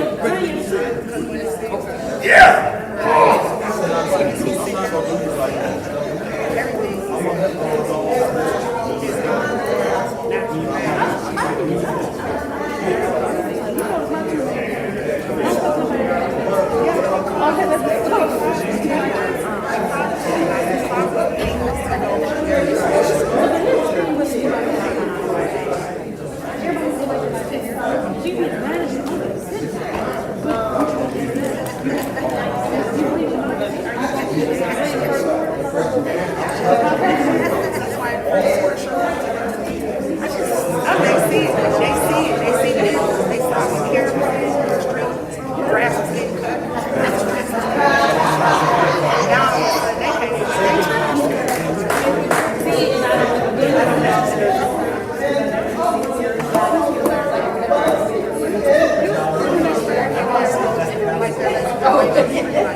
Excuse me, she's chairing that meeting, isn't she? Oh, okay.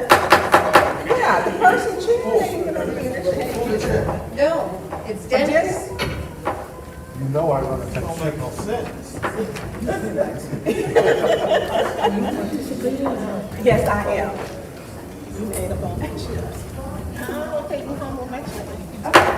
All right, 7:26, I bring Government Operations Committee to order. Madam Clerk, roll call. Mr. Mays? Present. Mr. Lewis? Present. Mr. Murphy? Present. Ms. Priestley? Present. Ms. Murphy Carter? Present. Ms. Burns? Present. Wait. Present. Ms. Jack? Present. Mr. Pfeiffer? Present. Ms. Worthing? You have 9 members present? 9 members present. Next on the agenda is request for changes or additions to the agenda. Any changes to the agenda? Yes, Mr. Chairman, Mr. Mays.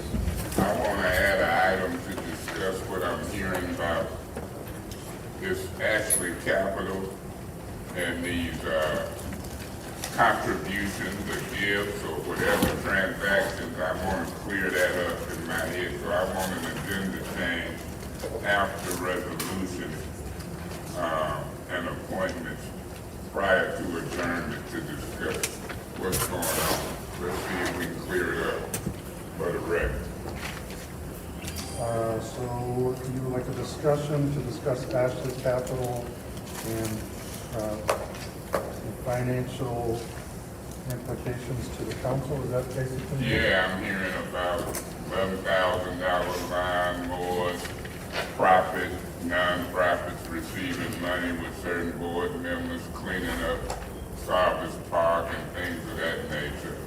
And, you know, even I had a $1,000 campaign Mr. contribution. Mason? So I want to discuss all of that. Let's get it out on the table. Would you be okay with 5 minutes per council person? For starters. Object. So I will order that without objection. Object. There's an objection. Mr. Mays, you want to put that into a motion? Yeah, Point of order. Yes, you can. Oh, is that in the rules where you can't, where you have to ignore the objection? I've never seen that. I didn't ignore it.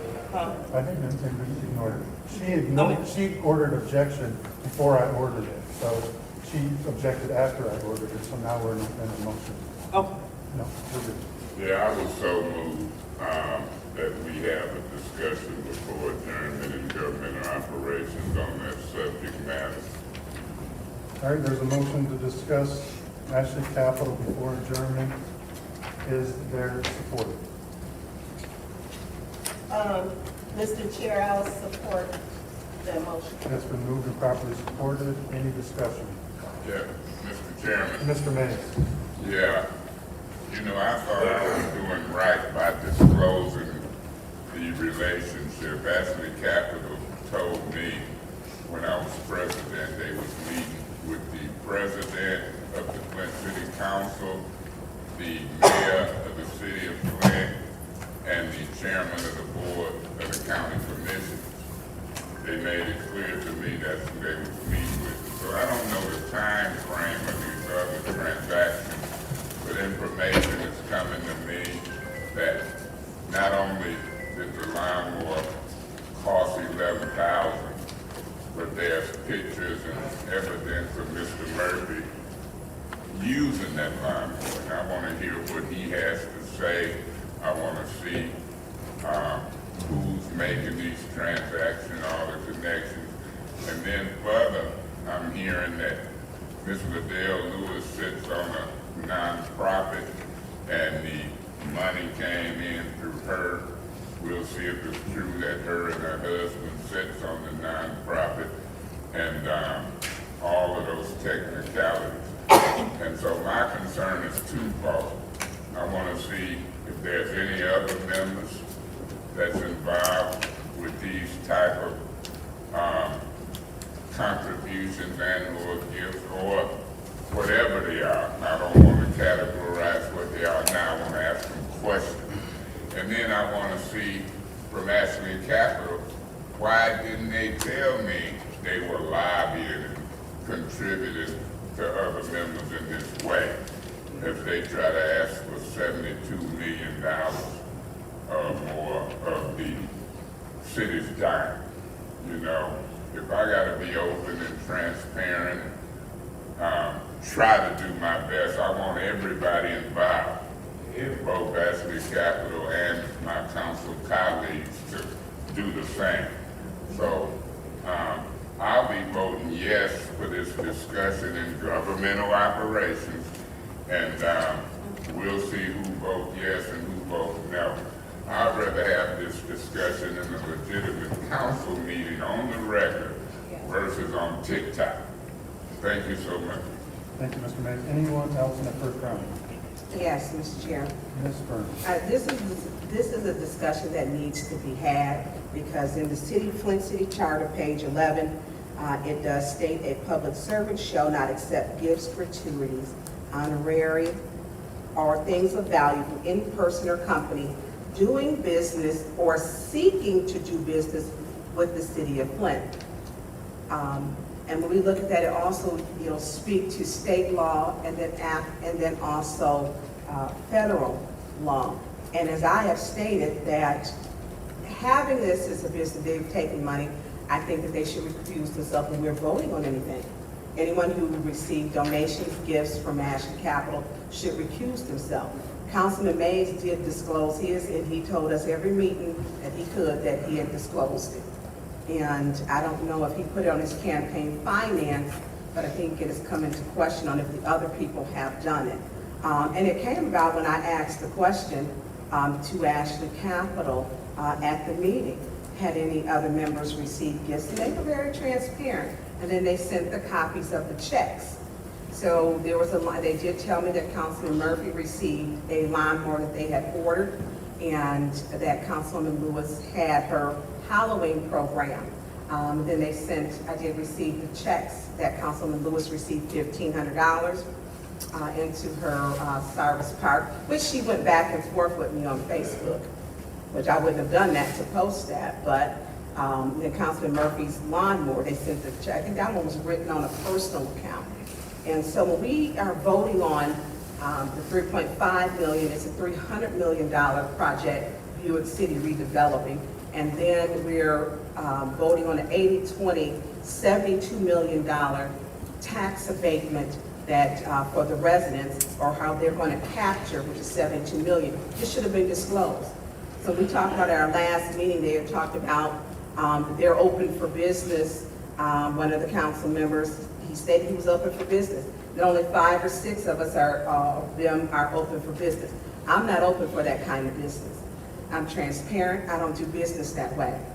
I don't do. We can't say that some of the members don't know the difference, because when we had the North Flint Food Market, we had the 2nd Ward and 5th Ward both recused themselves from voting because they were members and they did not vote in that. So we know the difference, and we have to make sure when we talk about, when we take the oath says to the charter.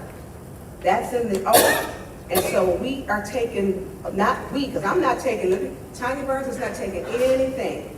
They were very nice when I spoke to them. They did state, if you would like anything, no, I don't want anything. Because I want my decision to be transparent and not to be influenced. And it should not be influenced. And this should have been disclosed to this council. Now that we have these 2 council members, 3, and then we have got 2 more votes, well, this vote coming at the public hearing, and then we have, to approve this. This was not, I feel, done with disclosing with clean hands. And I'm looking at the process of how it's done. And we've heard, open for business, 5 or 6 of us are open. I'm not open for business, and you don't have to come break bread with Tanya Burns. You got a good project, and it's feasible. I'm going to support it. We have to start being transparent, and the charter is very clear. And when we take our oath to that charter, it tells you, page 11. Page 11 is very clear. It's very clear as to taking gifts and donations. And if you're confused about page 11, then you can go to the state of Michigan.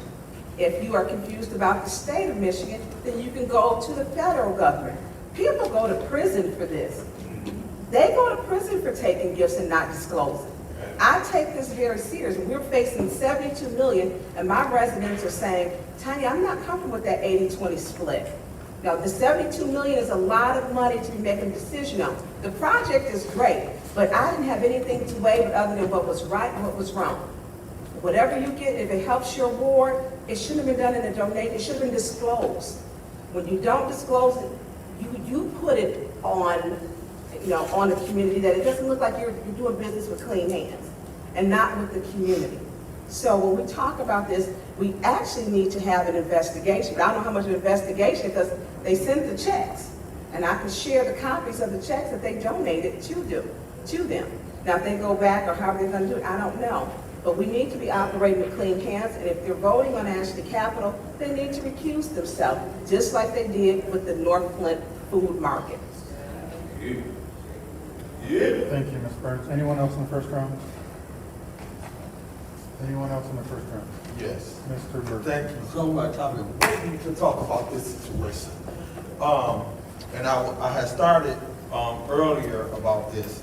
When Ashley Capital first came to Councilman Murphy, one of the things, and I think Eva Worthy was in the first meeting, we talked about a community benefits agreement. Coming up with a community benefits agreement where they come and we agree to some things in the community. One thing they didn't want to promise was that whatever companies come to Flint wasn't able to guarantee the job. So Ashley couldn't guarantee what the companies to give the residents of the city of Flint jobs or whatever. So we still working on a community benefits agreement, so that's not off the table. That was one of the things. The second thing that me and Ashley Capital talked, because I'm a lobbyist, when it comes down to when you come into our city and you want to invest in our city and then you asking for $72 million, what you go give to us, what you gonna help do in our community. The second thing that Councilman Murphy talked to them about was the brownfield development. Can you include a geographic area that not only included the Buick City site, because a lot of the third ward is blight. I have the highest concentrated area when it deals with blight. So they said, what is your concern, Quincy? I said, blight is my concern. This is really what I want to focus on. But when we was having those conversations, it was like, okay, Quincy, if we do blight, what can we do? Can you give us never that. So don't believe the hype when people say that Councilman Murphy was trying to broker a deal. What Quincy Murphy was trying to do was see what we could do to bring some support and help to the third ward, to the city of Flint. So when it comes down to the lawnmower situation, how did the lawnmower come together? I've been working with Habitat for a long time. We done got a neighborhood grant that I got for $25,000 through the Community Foundation. It went through Habitat, a $10,000 grant through Flint brand that Habitat got. I still got money in Habitat for Humanity that I have not spent. I got a $5,000 grant. And when you look at the work that I've done in Dewey Park, I have grant money that's still out there that I have not even spent when it comes down to doing work in the community. So if I wanted to go and get a lawnmower, I could have used some of the grant money that I still have that I have not even spent to buy a lawnmower. So when the lawnmower came, I said, okay, and not only the lawnmower, let's talk about the River Park stuff. Because they originally in October came to me and wanted to do some Christmas stuff for some kids. So they donated a whole bunch of Christmas gifts to some kids. So they came to me and they said, Councilman Murphy, what can we do to help support the community? We want to give gifts to kids. So I went to River Park out in the projects that we call on Carpenter Road, and I went and had Daryl look for some kids, and we found some kids and we gave them some Christmas gifts. So let's start there. They started giving donations then. Then the lawnmower, I said, okay, well, what's shovel ready program? We just did a $85,000 grant through the Sylvester Broom Center, the mini pitch that we just did, that we worked in partnership with Habitat. So what I was doing was looking for shovel-ready programs that y'all can channel some money through. What I knew we needed in the third ward was lawnmowers to cut grass, because all I'm getting since I've been city councilman is complaints about grass. You call the city of Flint to get the grass cut, you might get some support. You call the land bank and get some support. You might get somebody to come out there and cut grass. What I'm lobbying for and what Quincy go work on and go continue to work on and go move forward is becoming independent and creating our own third ward blight elimination program. You gonna see me with some bulldozers, you gonna see me with some trucks. I ain't stopped yet. So when it comes down to a lawnmower, I don't need no lawnmower for my yard. I got a push lawnmower that I cut my grass. My grass ain't even big enough to get no zero-turn lawnmower to have to cut my grass, so I don't need no lawnmower for myself. I already got a zero-turn lawnmower that I'm using. I used it today that they did not pay for. It's on the flat now because I ran over some glass. But I still, they lawnmowers that they gave me is going to help move the community, and it ain't come to me, it's came through Habitat for Humanity, so I didn't personally get no lawnmower for me, so I didn't have to disclose nothing because it didn't personally come to me. Thank you, Mr. Murphy. Anyone else on the first item? Mr. Piper, Dr. Wilson? excuse me, Mr. Chair, pardon me. So, what is a nonprofit? A nonprofit is a business that belongs to the public, that must serve a public good in some type of way. That's what a nonprofit does. That's what it is. And who does it belong to? The nonprofit belongs to the community. So, as we think about the definition of a nonprofit and what they do, that's exactly what Cyrus Park is, a nonprofit. And it did exactly what it set out to do ever since its inception. We've been servicing the city of Flint, especially the north side, for years. Ashley Capital, they didn't invest in Cyrus Park because, they didn't invest in Liddell Lewis. They invested in Cyrus Park. I don't get draw salary from Cyrus Park. Make it so bad, Cyrus Park owe me money. I put Cyrus Park was erected to help boost Northside pride and do something better than amazing for the Northside. So as I hear my colleagues ask questions and try to say that I'm taking bribes, not at all. That money was donated from Ashley Capital to fulfill a benefit to this community. And that benefit that was fulfilled was it provided the second annual Halloween trail at Mac Brandon Park. When was the last time you all seen programming at Mac Brandon Park? We had to turn away hundreds of people from our trail. We wanted to make sure that we were bringing things back to the north side. And Ashley Capital said that they wanted to be a part of that. So guess what? I'm not going to stand in the middle of the community having a benefit. I'm not going to stand in the middle of them servicing the north side. I'm not going to stand in the middle of the youth now having something to do, something safe to do, located right here in the city of Flint. I'm not standing in the way of that. Ashley Capital, they donated to you. Cyrus Park belongs to you because it's a nonprofit, and all nonprofits, they serve the public. They belong to the public, not the founder. The founder is just the tool, the vessel that is used to make this come to fruition. Now, instead of people trying to say that we're illegally taking money and we should recuse ourselves, let's be clear. When I recuse myself from voting on the food market, I'm a paid member of the food market. I'm an investor, meaning I have a paid interest, a vested interest in the food market. So therefore, I recuse myself. Cyrus Park is your organization. This is our community organization. Cyrus Park did things such as sponsored police night out, where we had a citywide ice cream social. Cyrus Park is sponsored different mental health activities where people that went through grief, they can go there and they can interact with other people, be made whole. Grief from lost brunches. This is what Cyrus Park is doing. Cyrus Park is co-sponsoring the Civic Park Music and Arts Festival. Cyrus Park is working on behalf of the people. And I would like to encourage my colleagues, let's not try to find fault with a community organization that's actively serving the community, been serving them since 2019. Don't find fault. Come on board and help. Because I'd like to challenge my colleagues that's questioning Cyrus Park and our motives to do something great like Cyrus Park. What are you doing in the community? I'm not talking about showing up at an event. Cyrus Park, we provide the event. And it's a board, and it's a community, it's a neighborhood. They have a say in what goes on in this city. We sponsor things all across the city of Flint. Why? Not because I don't have anything to do, not because somebody is putting money in my pocket, because I have, again, Cyrus Park owes me.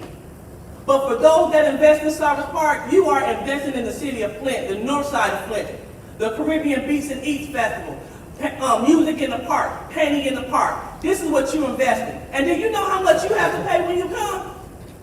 Absolutely nothing.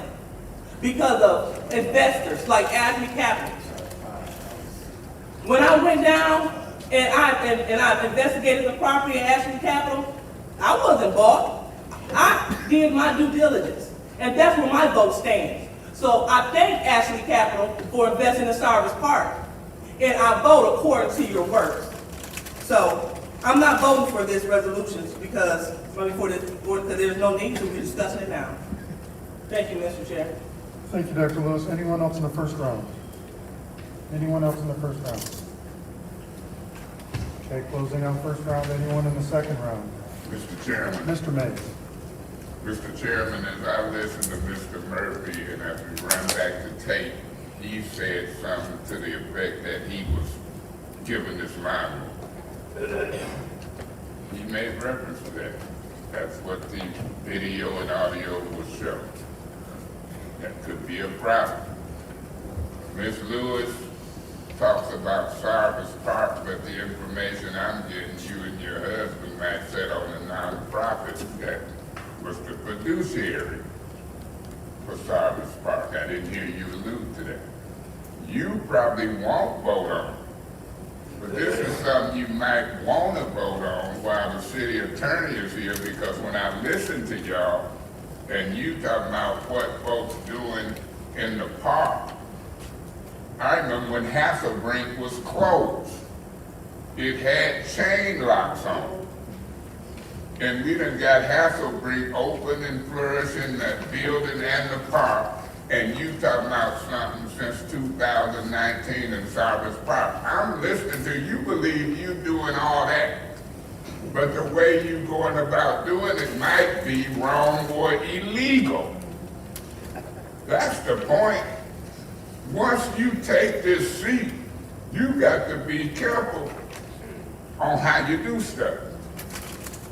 So y'all up here telling on y'allself, want to vote no for us to talk about it in a public arena where you might can get help from lawyers, help from council people. And Mr. Murphy, you say you glad we brought it up. The point is you should have brought it up. Amen. That's the point. If it ain't illegal or unethical, the appearance of impropriety could mean something. And you should want to know in the infant stages of your council position. You should want to talk about it. You should vote yes to talk about this. Because that's how the law works. And you don't know it all. That's why I'm proud of the Linto Law Group. I'm sitting here now because I don't know all the law. And you don't know all the law. And I'm listening to the information that's coming to me. It didn't come from Flint, it came from Philadelphia. People getting copies of checks, looking at, yo, you alluded to, you the founder of this organization. You ain't the founder of Cyrus Park. You the founder of an organization that accepted money to deal with Cyrus Park. That's a big difference. You ain't telling the whole thing from what I hear. And you might can fool your colleagues, but you can't fool me and you can't fool that paper trail. We even looking at where folks' homesteads is at. When you start dealing with the IRS and nonprofits that you sit on the board and $11,000 lawnmowers that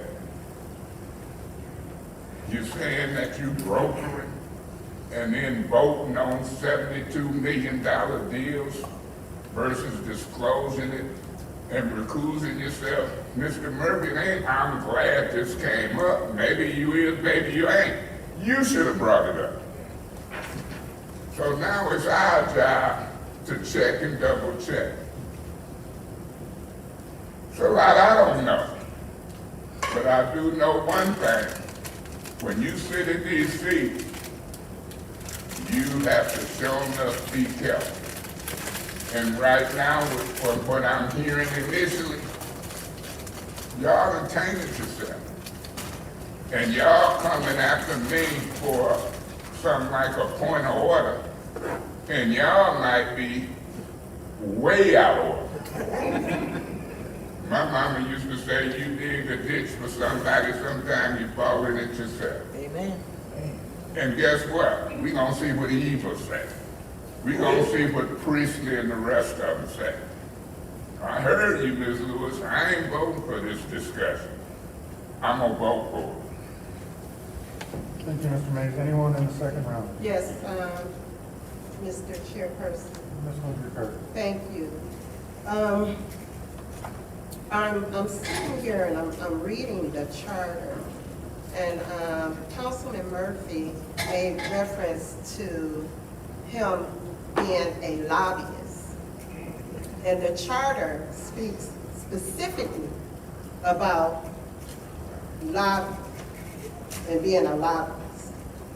I don't know, Mr. Murphy, I don't think you want to call yourself a lobbyist. Now, you sat on the Charter Renewal Board, the Charter Commission Board, and you had a lot to do with helping to write this charter. Yes. I think you might want to go back and read page 13 and page 14 of the charter. I'll be voting yes for this discussion because also Councilwoman Lewis, when you do take funds for events, you must put on your flyers everybody that sponsors your events. Thank you. So it kind of almost looked like you were just trying to leave Ashley Capital off. Request for information. What's your request? Did you see the flyer that had happened, the latest one? It had more than one time. No, I'm talking about other flyers. And I'm on my time, not yours. Anyway, but you might want to look at that. I'll be voting yes for this discussion. I'm done. Thank you, Ms. Winfrey Carter. Anyone else in the second round? Yes. Mr. Murphy. Thank you. When I looked at the, what concerned me a little bit when when this started coming up, what concerned me was when I looked at the list of all of the organizations and the people, because I don't know who all they talked to as far as the colleagues, and I only saw 2 of us, or 3, including Eric Mays, Sheldon Neely, and Karen Weaver. I was concerned a little when I didn't see no other colleague on there as far as contribution of anything, projects, or whatever you guys had going on in your ward. So one of my thoughts was, did they even reach out to you guys and see if it was something that they can do, or did y'all have a cause that they could support? So when I saw that I didn't see anybody else's name on there, that concerned me, and part of me thought, well, was they trying to support, trying to get a vote, but that was never discussed, so I didn't assume that. I just thought maybe they just wanted to support some stuff in the community. And I didn't know what kind of conversation they had, because I know they've been trying to reach out to some of the colleagues. I know my colleague in the 5th Ward said she wasn't really interested in meeting with them personally. She wanted to meet with them in an open setting, so maybe that opportunity didn't come. But it did concern me as a council that I didn't see other people's names on the list of contribution. What can I do about that? That's beyond me, but I know I'm willing to work with them and whoever not just them, anybody. We got some other projects. Catholic Charity came to me with some tiny homes that they getting ready to build for veterans in the 3rd Ward. I'm excited about that.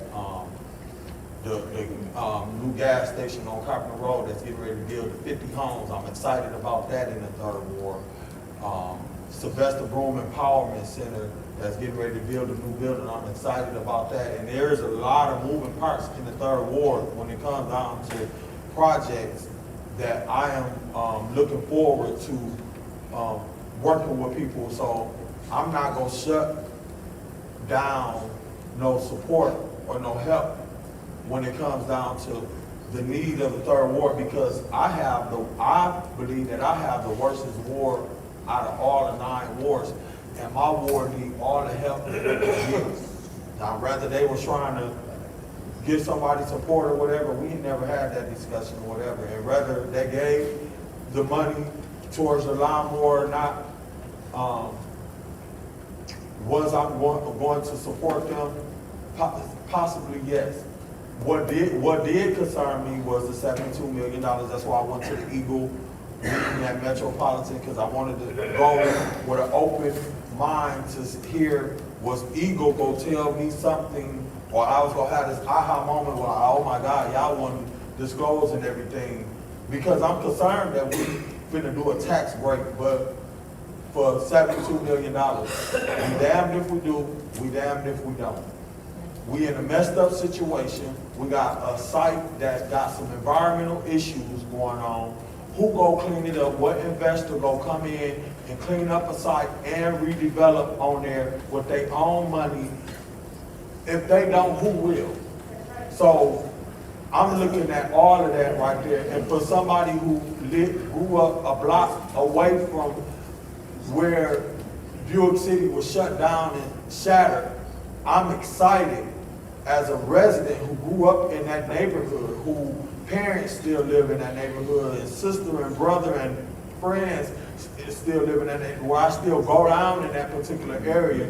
I'm excited to see some movement and some possibility of some redevelopment. And for over 20 or 30 some years, we didn't know what was going to happen down there. And finally, someone wants to invest in cleaning up the site. If we could find somebody that offset that $72 million, I'm down with it. But I'm just not gonna vote no against a company that want to come and invest in the city of Flint. Thank you, That's Mr. just Murphy. not gonna happen. Anyone else in the second round? Ms. Michelle. And Mr. Chair, if I'm understanding correctly, we are trying to figure out if we should have a public discussion. And you can help me out. They are discussing it now, correct? This has been discussed before. I feel like there are a lot of things that we have to ask Ashley Capital about that are pressing. There's a lot of discussions that we need to have about the Ashley Capital project. And I mean, everybody can feel how they feel, and this is, and I understand that one of my colleagues did disclose, right? And then the other two, who I don't know the sequence of events, whether you disclosed or not. I do understand that we are having that discussion now, though, and we've had this discussion before. And so I just want to put it out there that we keep talking about this when there are other things that we really need to press Ashley Capital about. That's it. Request for information. Yes, sir. So what's your question? Through you to the speaker, Ms. Michelle, you know I've been here 9, 10 years and have not had this discussion that I can recall. Do you realize that? Anyone else in the second round? Mr. Chair, Ms. Burns. when we talk about, and Ashley Capital, I hate that this is getting, really muddy. It's a great project that they're gonna develop a site. And if everyone lived in Flint, it was no surprise to know it was still contaminated.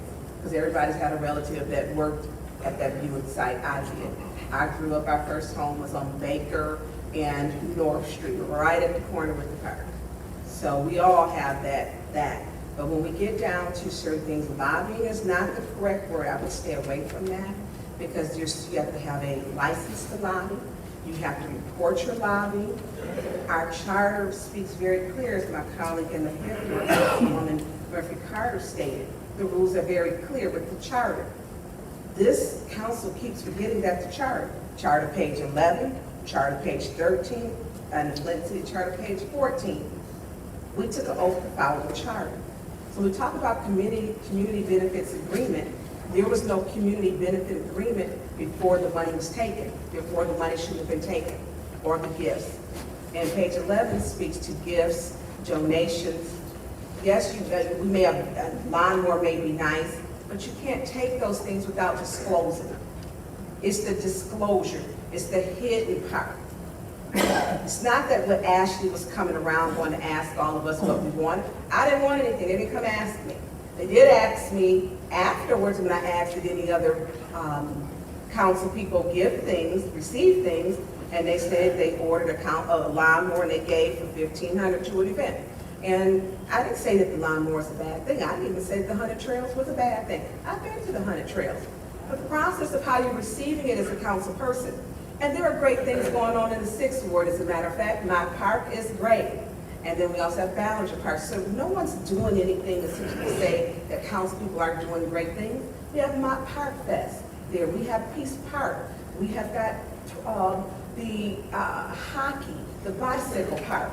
But what I don't have on any of those, I stay away from. I don't want my hands get any money.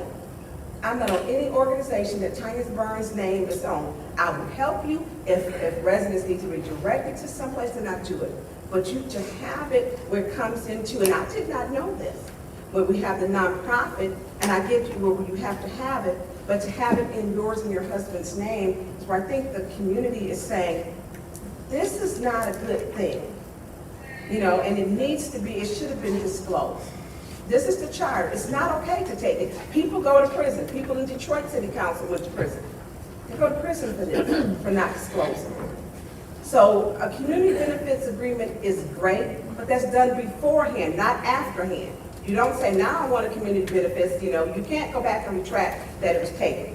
And the checks, I did ask them, because it was a look that was given, and sometimes you just know something.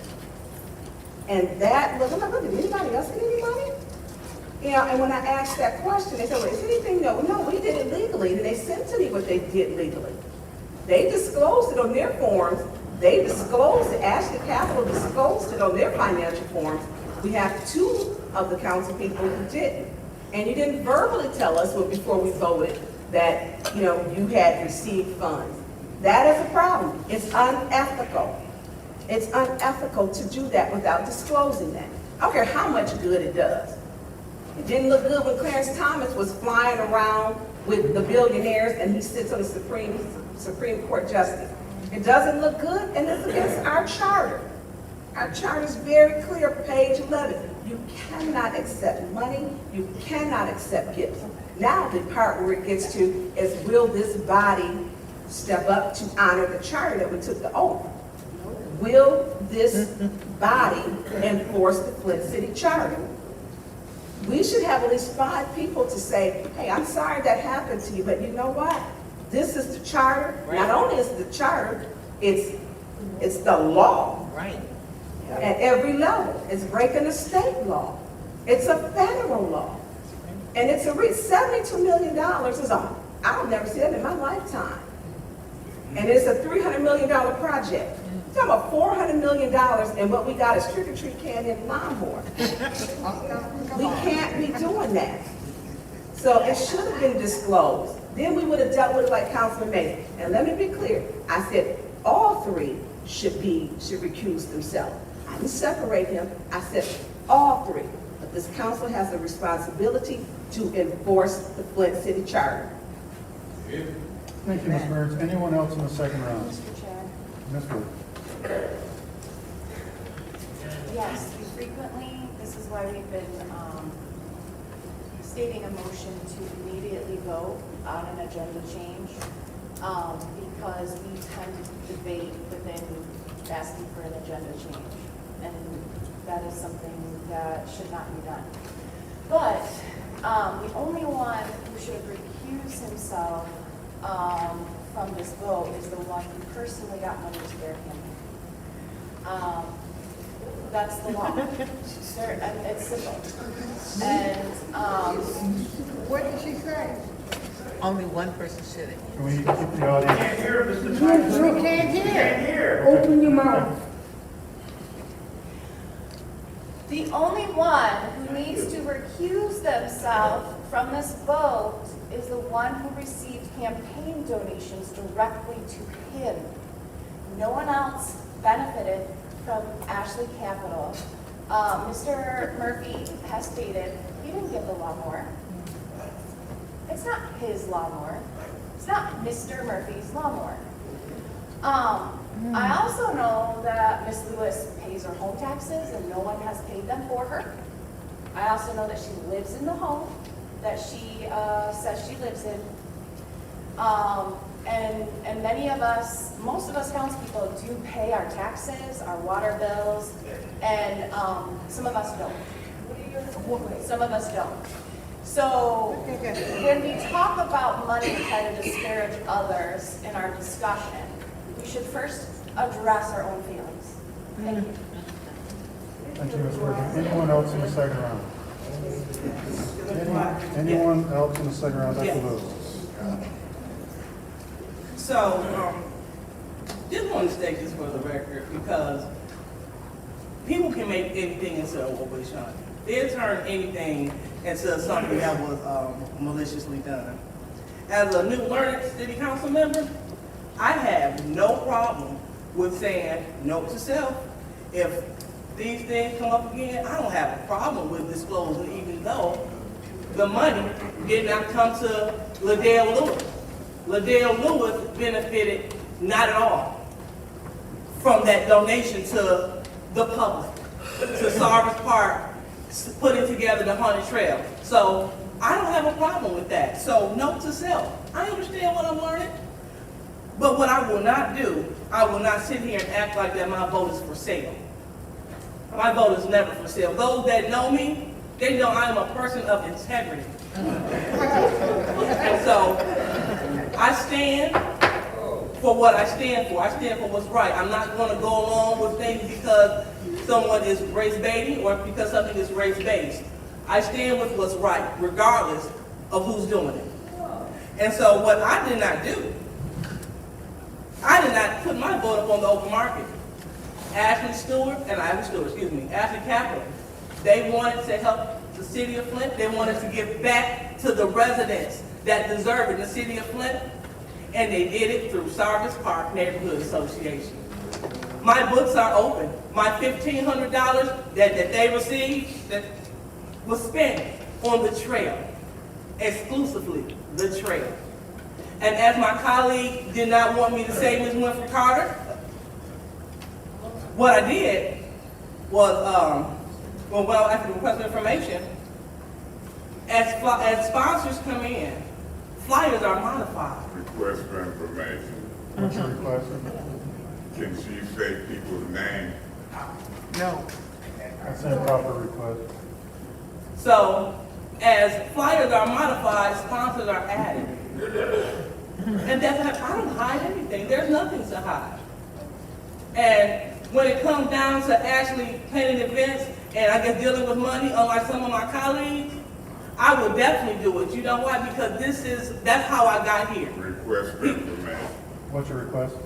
Through you to the speaker, and you campaigned about what you did with Sarvis Park to get elected, correct? Dr. Lewis? Thank you. I'm doing nothing different. Sarvis Park is doing nothing different. I'm serving the community. Sarvis Park is doing what it was set up to do, to serve the community. Sarvis Park will continue to do exactly that, serve the community. Some people might not want money to touch their hands. I'm not the treasurer of that nonprofit. I'm not. So I don't even deal with the money. But again, I do all things necessary to support the Northside Pride in the 2nd Ward. So if I have to plan events, work with the Neighborhood Association to plan events, I'm going to do that. If it comes to telling an organization, absolutely you can donate through Sarvis Park to benefit this community. I'm going to do that. I'm going to do everything necessary that is above board and that's legal to support the Second Ward, the North Side, and the city of Flint. So regardless of who like it and who do not like me, I know that a lot of you all know someone that have benefited from one of my, not people one of mine, one of Cyrus Park's activities.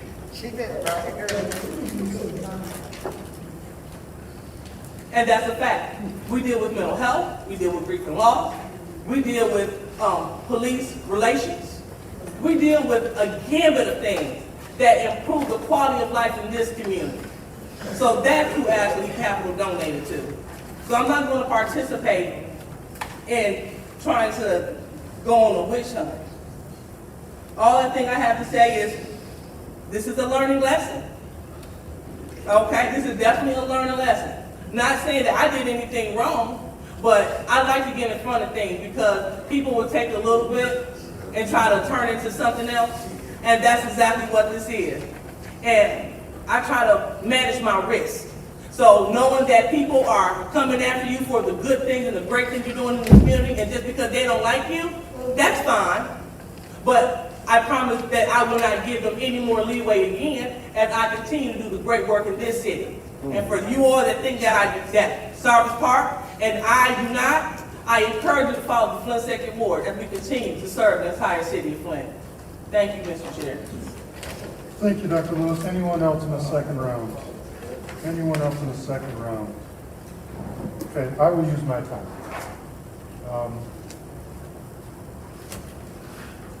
And I will be supporting this discussion for a couple of reasons. And I agree with my colleague in the 5th Ward, or in the 6th Ward, sorry, about, I believe, one, it should have been recused from all of her, abstained for all 3 members of council. Whether or not you disclose it or not, it's a level of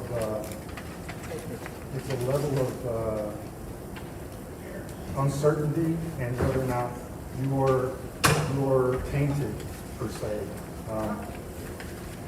And I will disclose my relationship with Ashley Capital. I met with them once, with midterms. They reached out a few months ago, and full transparency, I ignored it. I ignored it, 100%. Because one, I had a feeling they wanted more money, and I'm not open for business. Right. And whether or not these donations or these contributions were illegal, I'm not saying that they were illegal, but they are questionable, and it brings in a level of uncertainty of why you would possibly support something. And I think it leads to the dangerous precedent of next time you support something, is there going to be the question, well, did you get donations? Great. I think that it's a very dangerous precedent. That's one of the reasons why I self-funded my whole campaign. I didn't accept money except from a couple of close friends, one out of state. I just think that the community needs to be assured that we're doing the best for the city, the fiduciaries for the city, and personal matters are set aside for the greater benefit of the community. And when certain matters like this come up, it brings a lot of stuff into question. So, like I said, I'm not saying that it was illegal. To Ms. Burns' point, it's muddy. And I go back to whether or not it was disclosed or not. I think getting a donation 3 days before we voted on a ARPA allocation is highly questionable. And I'm not trying to pick sides or anything else. We have to discuss this because we do not want to be burdened with this going forward. And my phone has been lit up all week with this nonsense. And I'm like, I have no idea. I have no idea that somebody sent checks and I'm like, oh shit. That's not good. Restaurant for me. What's your request? What did you just say? I think that more discussion needs to happen. We need to get clarity. We need to be full transparent. Sunlight is the best disinfectant. Let's deal with it now, and move forward. And hopefully this doesn't come up again, because it's highly improper, in my opinion, whether or not it's illegal or not. It's highly improper, in my opinion. So with that, Madam Clerk, roll call on this change of agenda to add the action of capital discussion before adjournment. Mr. Mays. Yes. No. Mr. Murphy? Yes. Ms. Priestley? No. Ms. Randy Carter? Yes. Ms. Burns? Yes. Ms. Mashat? Yes. Mr. Pfeiffer? Yes. Ms. Worthing? No. 6 yes, 3 no? 6 yes, 3 no, that will be added to the agenda. Are there any more changes or additions to the agenda? Any more changes or additions to the agenda? Hearing none, we are on to public speaking. Any member of the public wish to speak? You have 2 minutes. Please state your name first. Ms. Lewis, did you charge the residents for that park?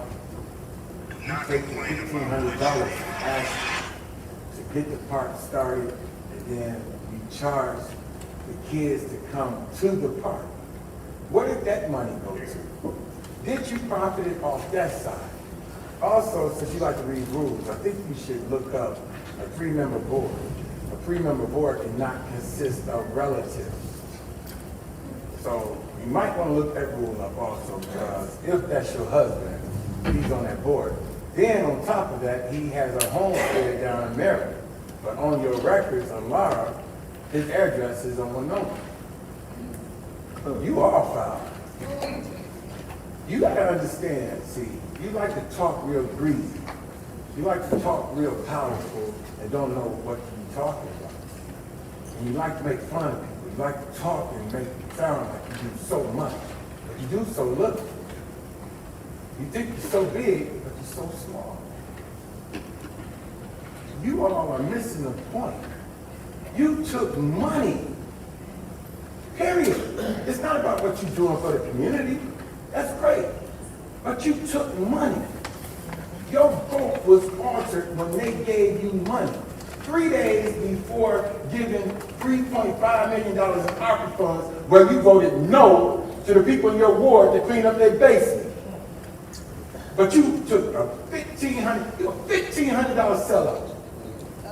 You took $1,500 to get him $17 million, $3.5 million. Then you get ready to give them $72 million, but you would need to give the people in your ward $1,000 or more to clean up their basement from something that the city did. You're a sellout. Bottom line. And it's sad. Mr. Murphy. Thank you, Mr. Murphy. Any more public speakers? Please state your name and you got. Hey, don't rush me, man. The buzzing here. Tarzan. Take that. I mean, hello, my name is Saul Mitchell. I live at 759 East Linden Avenue.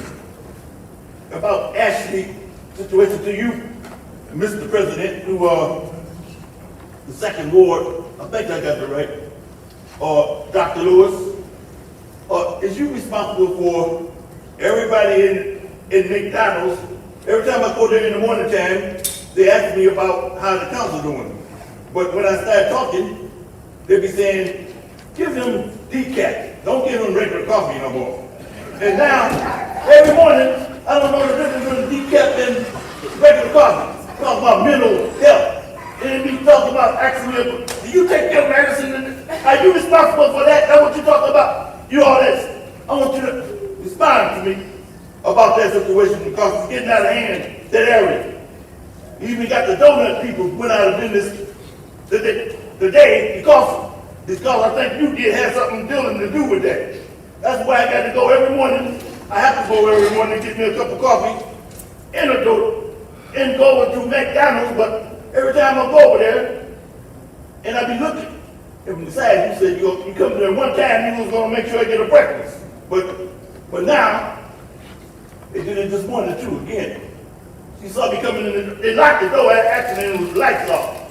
But everybody was in there, and then some dude just opened the door and let me in, and I was one of the responsible for that. Talk about mental health, the Flint people. Just like Murphy, dealing with the Holy Hospital situation. Don't mention names, all like that lawsuit we got to get your black hand off the black babies. But Holy Hospital messed up when I was 21 years old. I was engaged, my fiance, and I think they messed with her, and they called the sex doctor, and she talked about, I said, what did they do? He had sex with her, and her name was Sabrina Clark. Talk about don't use names. Look up that on Flint. So to give me some lawsuit to make rock rules of law order. Take that, junkie Flint, stone jump.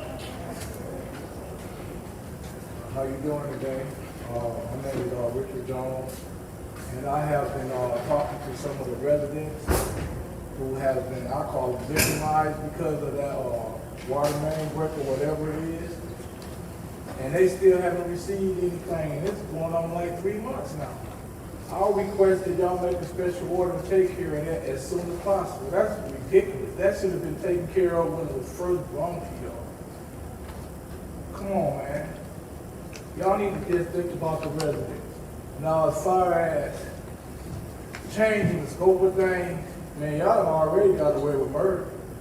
Go ahead and start voting with the citizens. That's what the citizens been coming up here and asking for y'all to do. Quincy, it's not no fight or nothing talking about, hey man, people against my people.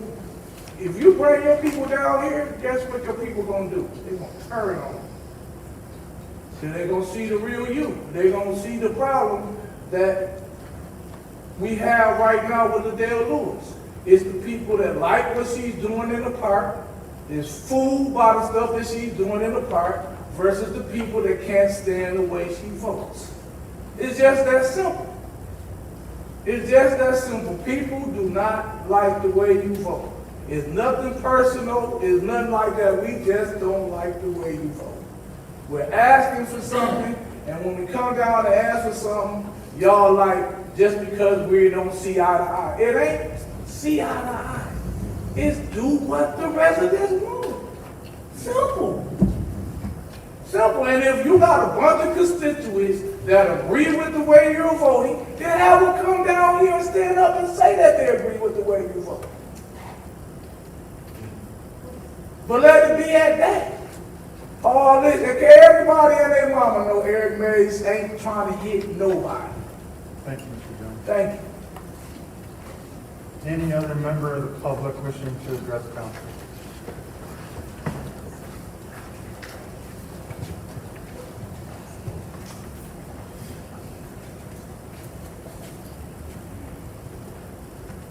John Miller's first ward. I guess you guys listen pretty good, because I ain't heard nothing about the water that I've been coming down here to talk about for the last 3 months. But this whole council don't have no accountability for nothing they do wrong. Why is that? So I went and got my mom worth over 10,000 as a donation and didn't report it, I would be in trouble. If I lived in another state, had a homestead at another state, and I'm down here on your council saying I live in this state, that's a conflict. So are you guys holding each other accountable, or this city just do what it want to do with no accountability? Y'all need to be shamed. And you up here looking like you ain't done nothing wrong either. You the leader of the truth. Yeah, Mr. Banker. That's what you are, the leader of it. All y'all need to be ashamed of yourself and get some accountability in it. That's all we ask for, accountability. If you do wrong, punish yourself for being wrong. Don't just punish one council member and then the rest of y'all do the same thing. That's just like about standing up over her. That's more of a threat than anybody getting cussed out. More of a threat. Would you agree, Mr. Piper? Thank you. Thank you. Any other public?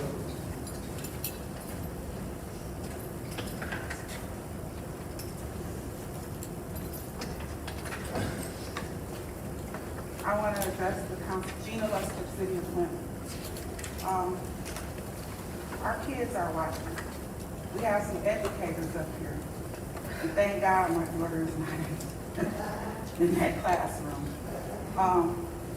But for you to sit there and read off or print off of the rules, and on several occasions, just this summer alone, you stood over Councilwoman Burns several times. You pumped your chest out. What you gonna do? You ain't gonna get up off this chair. Rah, rah, rah, rah, rah, rah. Ghetto, shoot. You called the wrong person ghetto. That finger should have been pointing back at you, because that's some ghetto stuff you've been doing to be an educator. And I want to speak on this Halloween Haunted Forest. It was a terrific event. Me and my daughter volunteered and worked every day that it was out there. But what we didn't know is where the funds came from. And what we didn't know, that it was going to be used as a campaign tactic to win over the war. We thought it was just something that was done from the heart. Growing up in Flint, appreciated it. I still appreciate it. I saw the flyer this time. But one thing that was on the flyer this time that wasn't on the flyer last year was Ashley. So, and I worked it. I don't know where the money went, but we took money, there was an interest fee, so it was not fully funded. Or was it? I don't know. If it's something for the public nonprofit, nonprofit means not for profit. Right. And every nonprofit does not belong to the community. Right. I'm in the nonprofit world.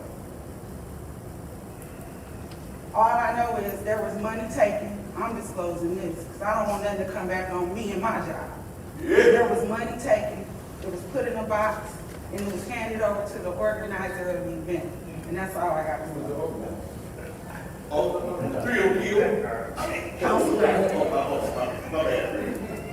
Wow. Second word, Councilwoman. Hi, my name is Beverly Lee. Again, I see where you're giving out, school supplies for kids, on the 24th of September. And school supplies is good for the kids. And I've given out 200 book bags for back to school kids, fully furnished with all the supplies they need. Anybody got any kids that need book bags, next Sunday, I will be giving out 200 of them. And all you have to do is get my address. I'll be at 1878 West Pierce Road at the Mount Carmel Kennedy Center. Any other member of the public wishing to address council? Any other members? Then I will close public speaking. On to council response. Any council members wish to respond to the public? Mr. Chair. Ms. Michelle. First of all, again, go without saying, thank you for everybody that came up and expressed an opinion. I do want to say that, and I hear a lot of people are angry and upset, and I understand how you all may feel, but I am going to talk to you about Councilwoman Lewis really quickly and the work that I personally witnessed her do in this community. And while I get, okay, it was not disclosed, but I think a lot of people miss the fact that earlier she said she understood she made a mistake, and it will never happen again. So I think we need to first acknowledge the fact that she acknowledged she made a mistake and it will never happen again. I also want to acknowledge all of the good work that she does in the community beyond Service Park. I've seen her do a lot for not only her ward, but other wards. There's other things that she has done, plenty of other things that she has done within this community. And so I don't want, because tensions are high, or because like someone said, you might not agree with how she votes, that we chase someone away who is still doing good work. And I understand that the narrative is out there that she does not live in the second ward. She absolutely does live in the second ward. And so let's be fair. Two things can be true: that you're upset with her and you don't like the way that she votes, and that she does also still help her residents. I mean, you feel how you feel, but that is the reality, that she does work in her ward. She does really good work in her ward. Well, what about Baltimore? She lives in Baltimore too. Audience, can the audience keep those? Thank you. Any other council member wish to address? Thank you. Dr. Lewis? All right, thank you, sir. Yes, Tony. Chair. So, again, just want to address the haunted trail again. Service Park, also, they use events as fundraisers. They charge a nominal fee for individuals to come in, and that fee, it goes to other events. Like, for example, we're one of the sponsors of the Civic Park Arts and Music Festival. The money raised go to things like that. The money raised also, Ms. Luster, you be in full disclosure, went to your daughter, because we also paid the youth. We paid the youth to volunteer. So again, when we talk about full disclosure, let's be totally full. The one person that does not benefit from Service Park is me. It takes my time, money, and effort. So let's not try to act like everything is not being disclosed. So let's disclose it all. The youth, they were compensated to participate in the trail. We reached out to individuals from other local nonprofits that house adult teens and also youth that are homeless. We reached out to a host of them to get them involved and engaged, and also to put a little money in their pocket. That's what Service Park Neighborhood Association, the Haunted Trail, the After Capital sponsored. That's where that money went. So let's not act like it didn't when it did. So as we disclose fully, let's disclose fully. And I appreciate the kind things that the councilwoman of the 7th Ward said, because they're true. Whether you like me or not, I do the work. You can't deny the work. Whether you like me or not, I do the work. Whether you like the way I vote or not, I'm talking about when you talk about how I vote without gaslighting and adding false facts. I didn't vote to add extra money to the legal fund because the legal fund was fully compensated, fully stacked to house the money that was needed for the basements. Thank you, Mr. Chair.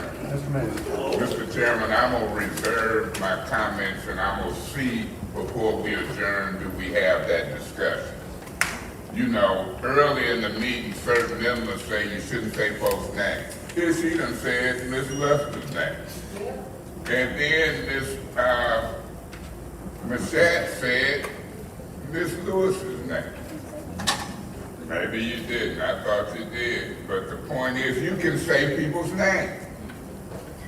Ain't nothing illegal about that. And I'm going to have the discussion if this group don't get up and leave where we put it at on the agenda.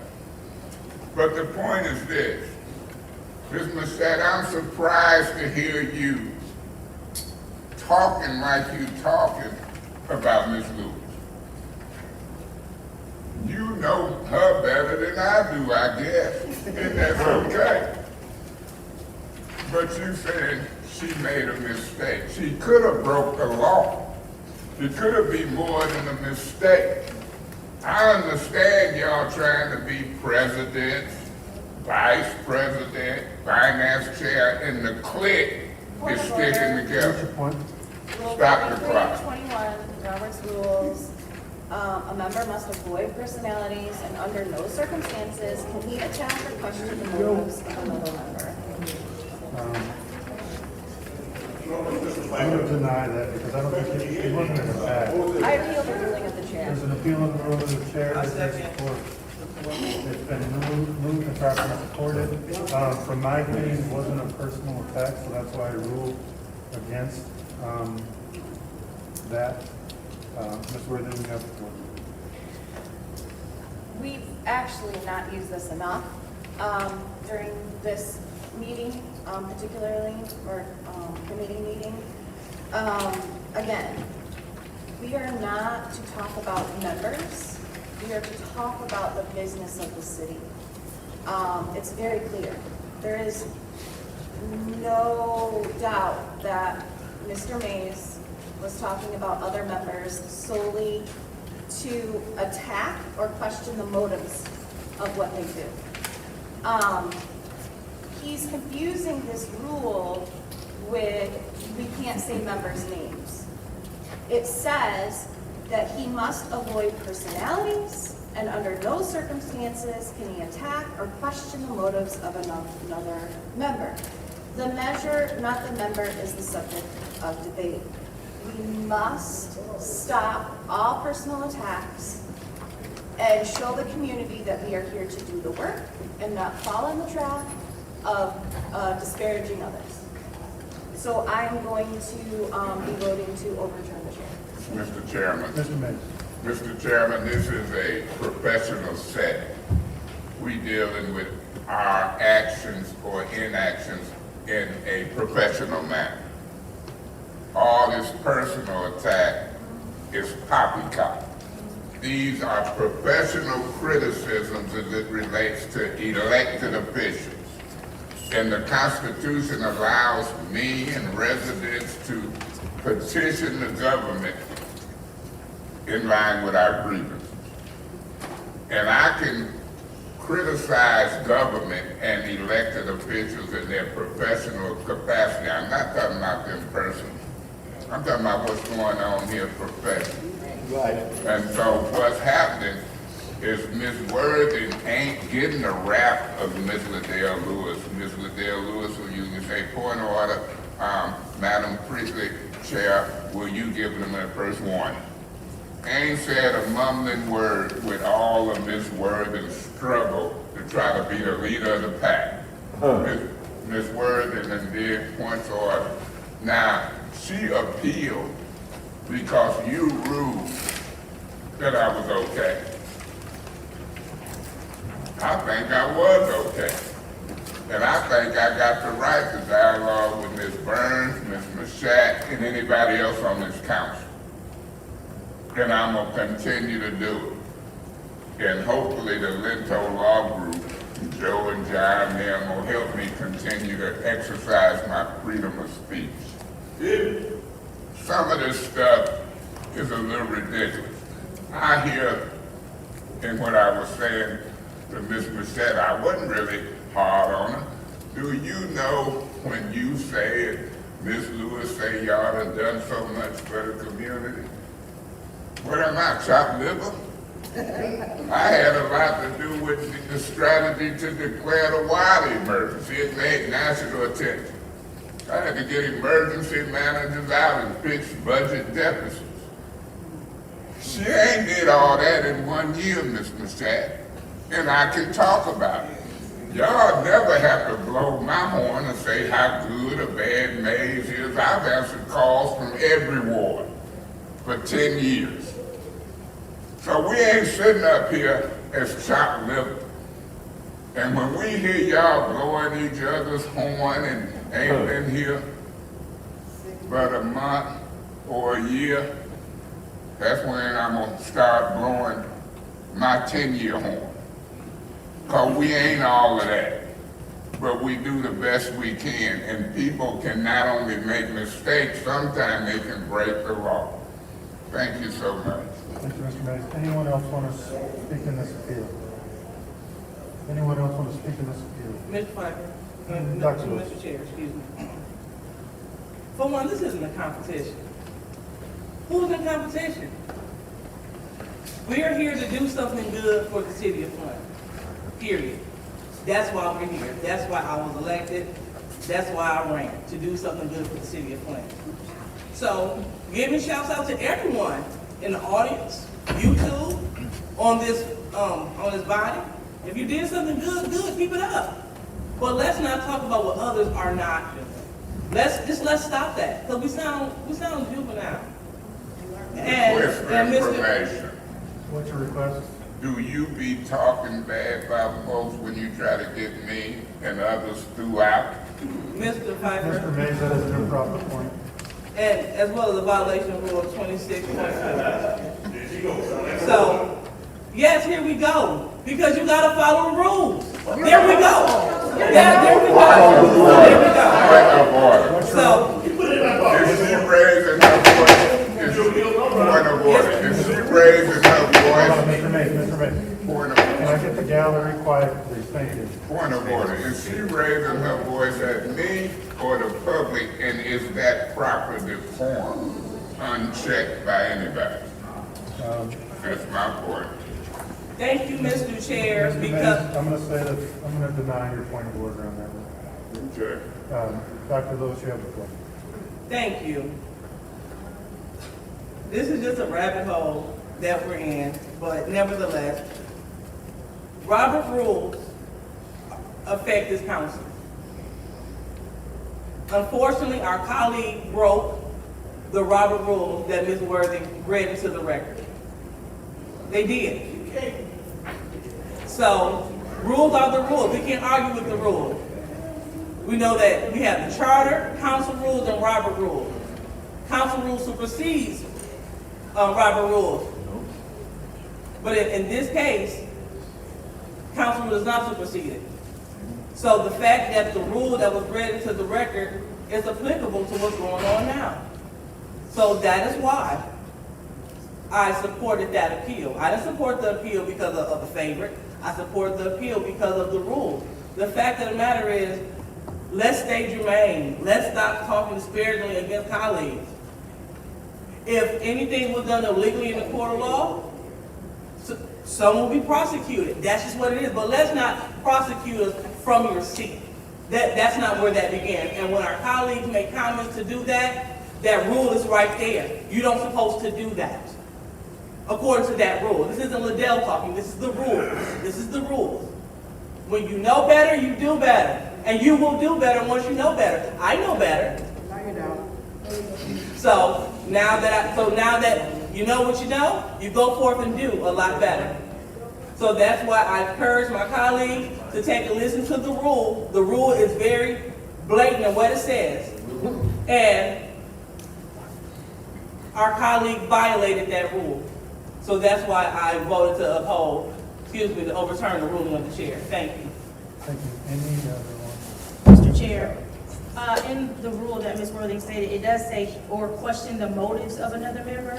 And I believe when our colleague stated that people were running for president, vice president, anything else with the speeches is where the question of the motives of another member came in. Any other member of council wishing to speak on this appeal? Mr. Chair, Mr. Prince. I didn't bring my Robert's rules, and unfortunately, I like to look in the book and not excerpt from online. And the reason being, excerpts online, thank you, Judy, can be a little bit slightly different. But it is a rabbit hole, I agree. 4321, it is definitely a rabbit hole, and a lot of this gets into personality. And when we get into personality, we got some serious issues. You know, we're speaking to 43.1? 21. I like to have clarity. So 43.21 states refraining from attacking a member's motives. When a question is pending, a member can condemn the nature or likely consequences of the proposed measure in strong terms. But he must avoid personalities, and under no circumstances can he attack or question the motives of another member. The measure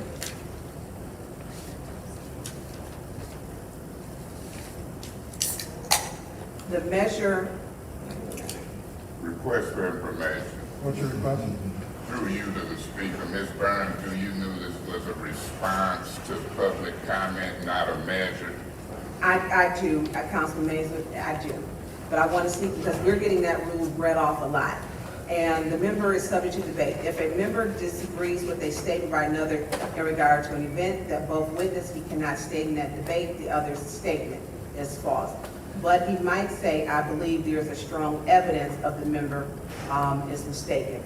The member, the moment the chair hears such words as fraud, liar, or lie used about a member in debate, he must act immediately and decisively to correct the matter and prevent the repetition.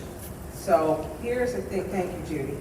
Here's the issue that we have set on our council of precedents to where this is the normality. And our precedence has been that this is the type of language that has been used. So how do we auto-correct it? We do have a motion on the floor, a resolution that we need a parliamentarian, and to have the parliamentarian for 3 months. The problem is, I don't think the last time no parliamentarian wanted to come be our parliamentarian. And, you know what I mean? And they could not get anyone. And so the issues are very strong, and they are, if they speak to our rules. And so we talk about following, we can't just randomly pick the rules. We do have a rule that states when we talk about campaign fine or donations, page 11, it's very clear to that. But when we talk about the speaker speaking and following the rules, some people gotta get out their feelings. And when you talk about other members and what they do in their boards, it's just simply not true. So if someone wants to state you're not being factual, maybe it's the word that you use, or be a wordsmith. But we have to be careful. This is, I'm not, my time is up, thank you. Thank you. Any other member wish to speak in this appeal? Any other member wish to speak in this appeal, then I will go and wrap up. And I will say that wherever this rule came from, it hasn't been enforced or brought to the attention before. And we are not robots up here. So whether or not, you could pick and choose any line in Robert's rules and whether or not we're going to enforce it 1 week or not. I don't think that that's an enforceable rule, meaning I don't think there's going to be consistency based on past precedents to actually enforce that rule, to not use colleague's name or whatever else. But to the point, I've been on this side of the attack of colleagues, and that level of communication or dialogue to me wasn't to a point of a rules violation. So that's why I ruled the way I did. I think that dialogue like that, it's, our council members are always going to agree now. It's just, it's dialogue to get under people's skin. And I don't know that that's necessarily a rule violation. So that's why I ruled against the appeal. And Madam Chair, roll call on whether or not the decision of the chair shall be overturned. Ms. Lewis. Yes. Mr. Murphy. Yes. Ms. Priestley. I abstain, I was not present. Ms. Winfrey Carter. No. Ms. Burns. No. Ms. Mushat. Yes. Mr. Pfeiffer. No. Ms. Worthing. Yes. Mr. Mays. No. The vote is 4 yes, 4 no, 1 abstention. 4 yes, 4 no, 1 abstention. The ruling of the chair stands. Mr. Mays, I believe you still have time in your response. Madam Clerk, is that correct? No, I'm okay, Mr. Chairman. Let's proceed. Okay. Anyone else wish to respond to the public? Yes. Mr. Thank you so much. So I want to touch on the contribution of Ashley Capital again, and I'm looking at this list of contribution. Habitat for Humanity, 11,000. Sarvis Park, 1,500.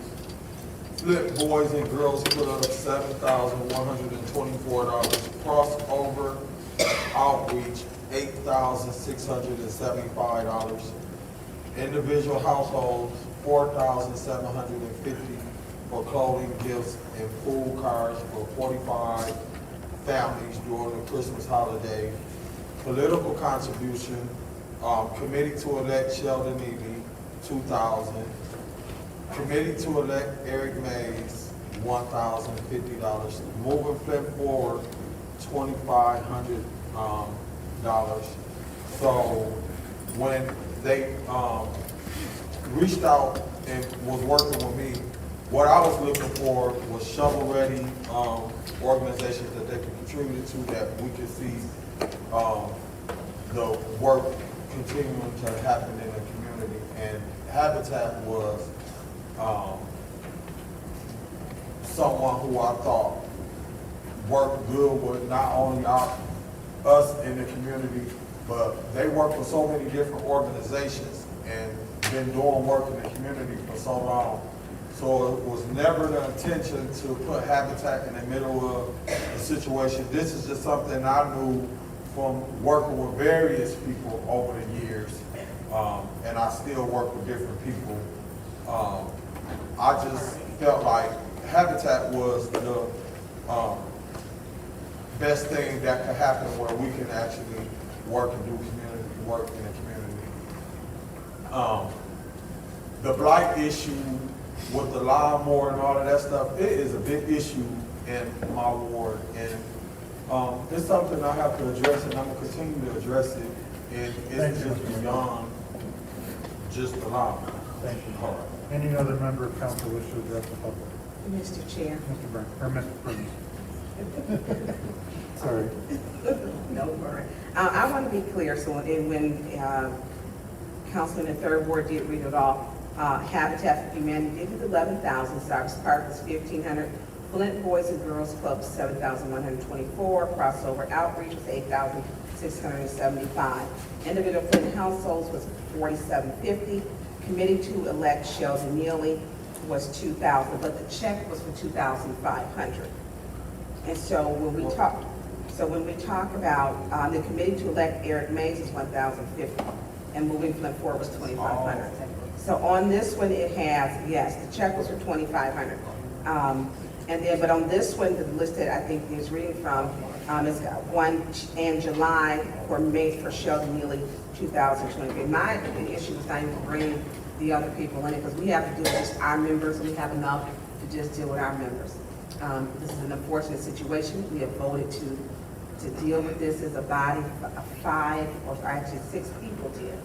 And I think that we have a responsibility to, as we took our oath to deal with this, the charter. But I want to thank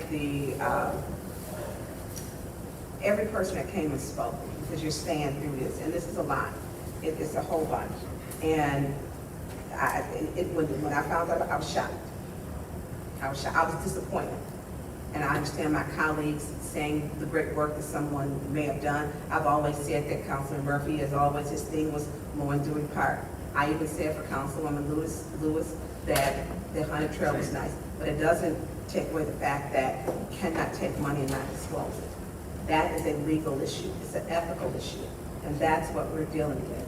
It doesn't take away what you've done for your ward, but it does make things muddy. And it looks at the intent 3 days before we vote. Council members were receiving money. Thank you, Ms. Burns. Any other member of the council wish to address the public?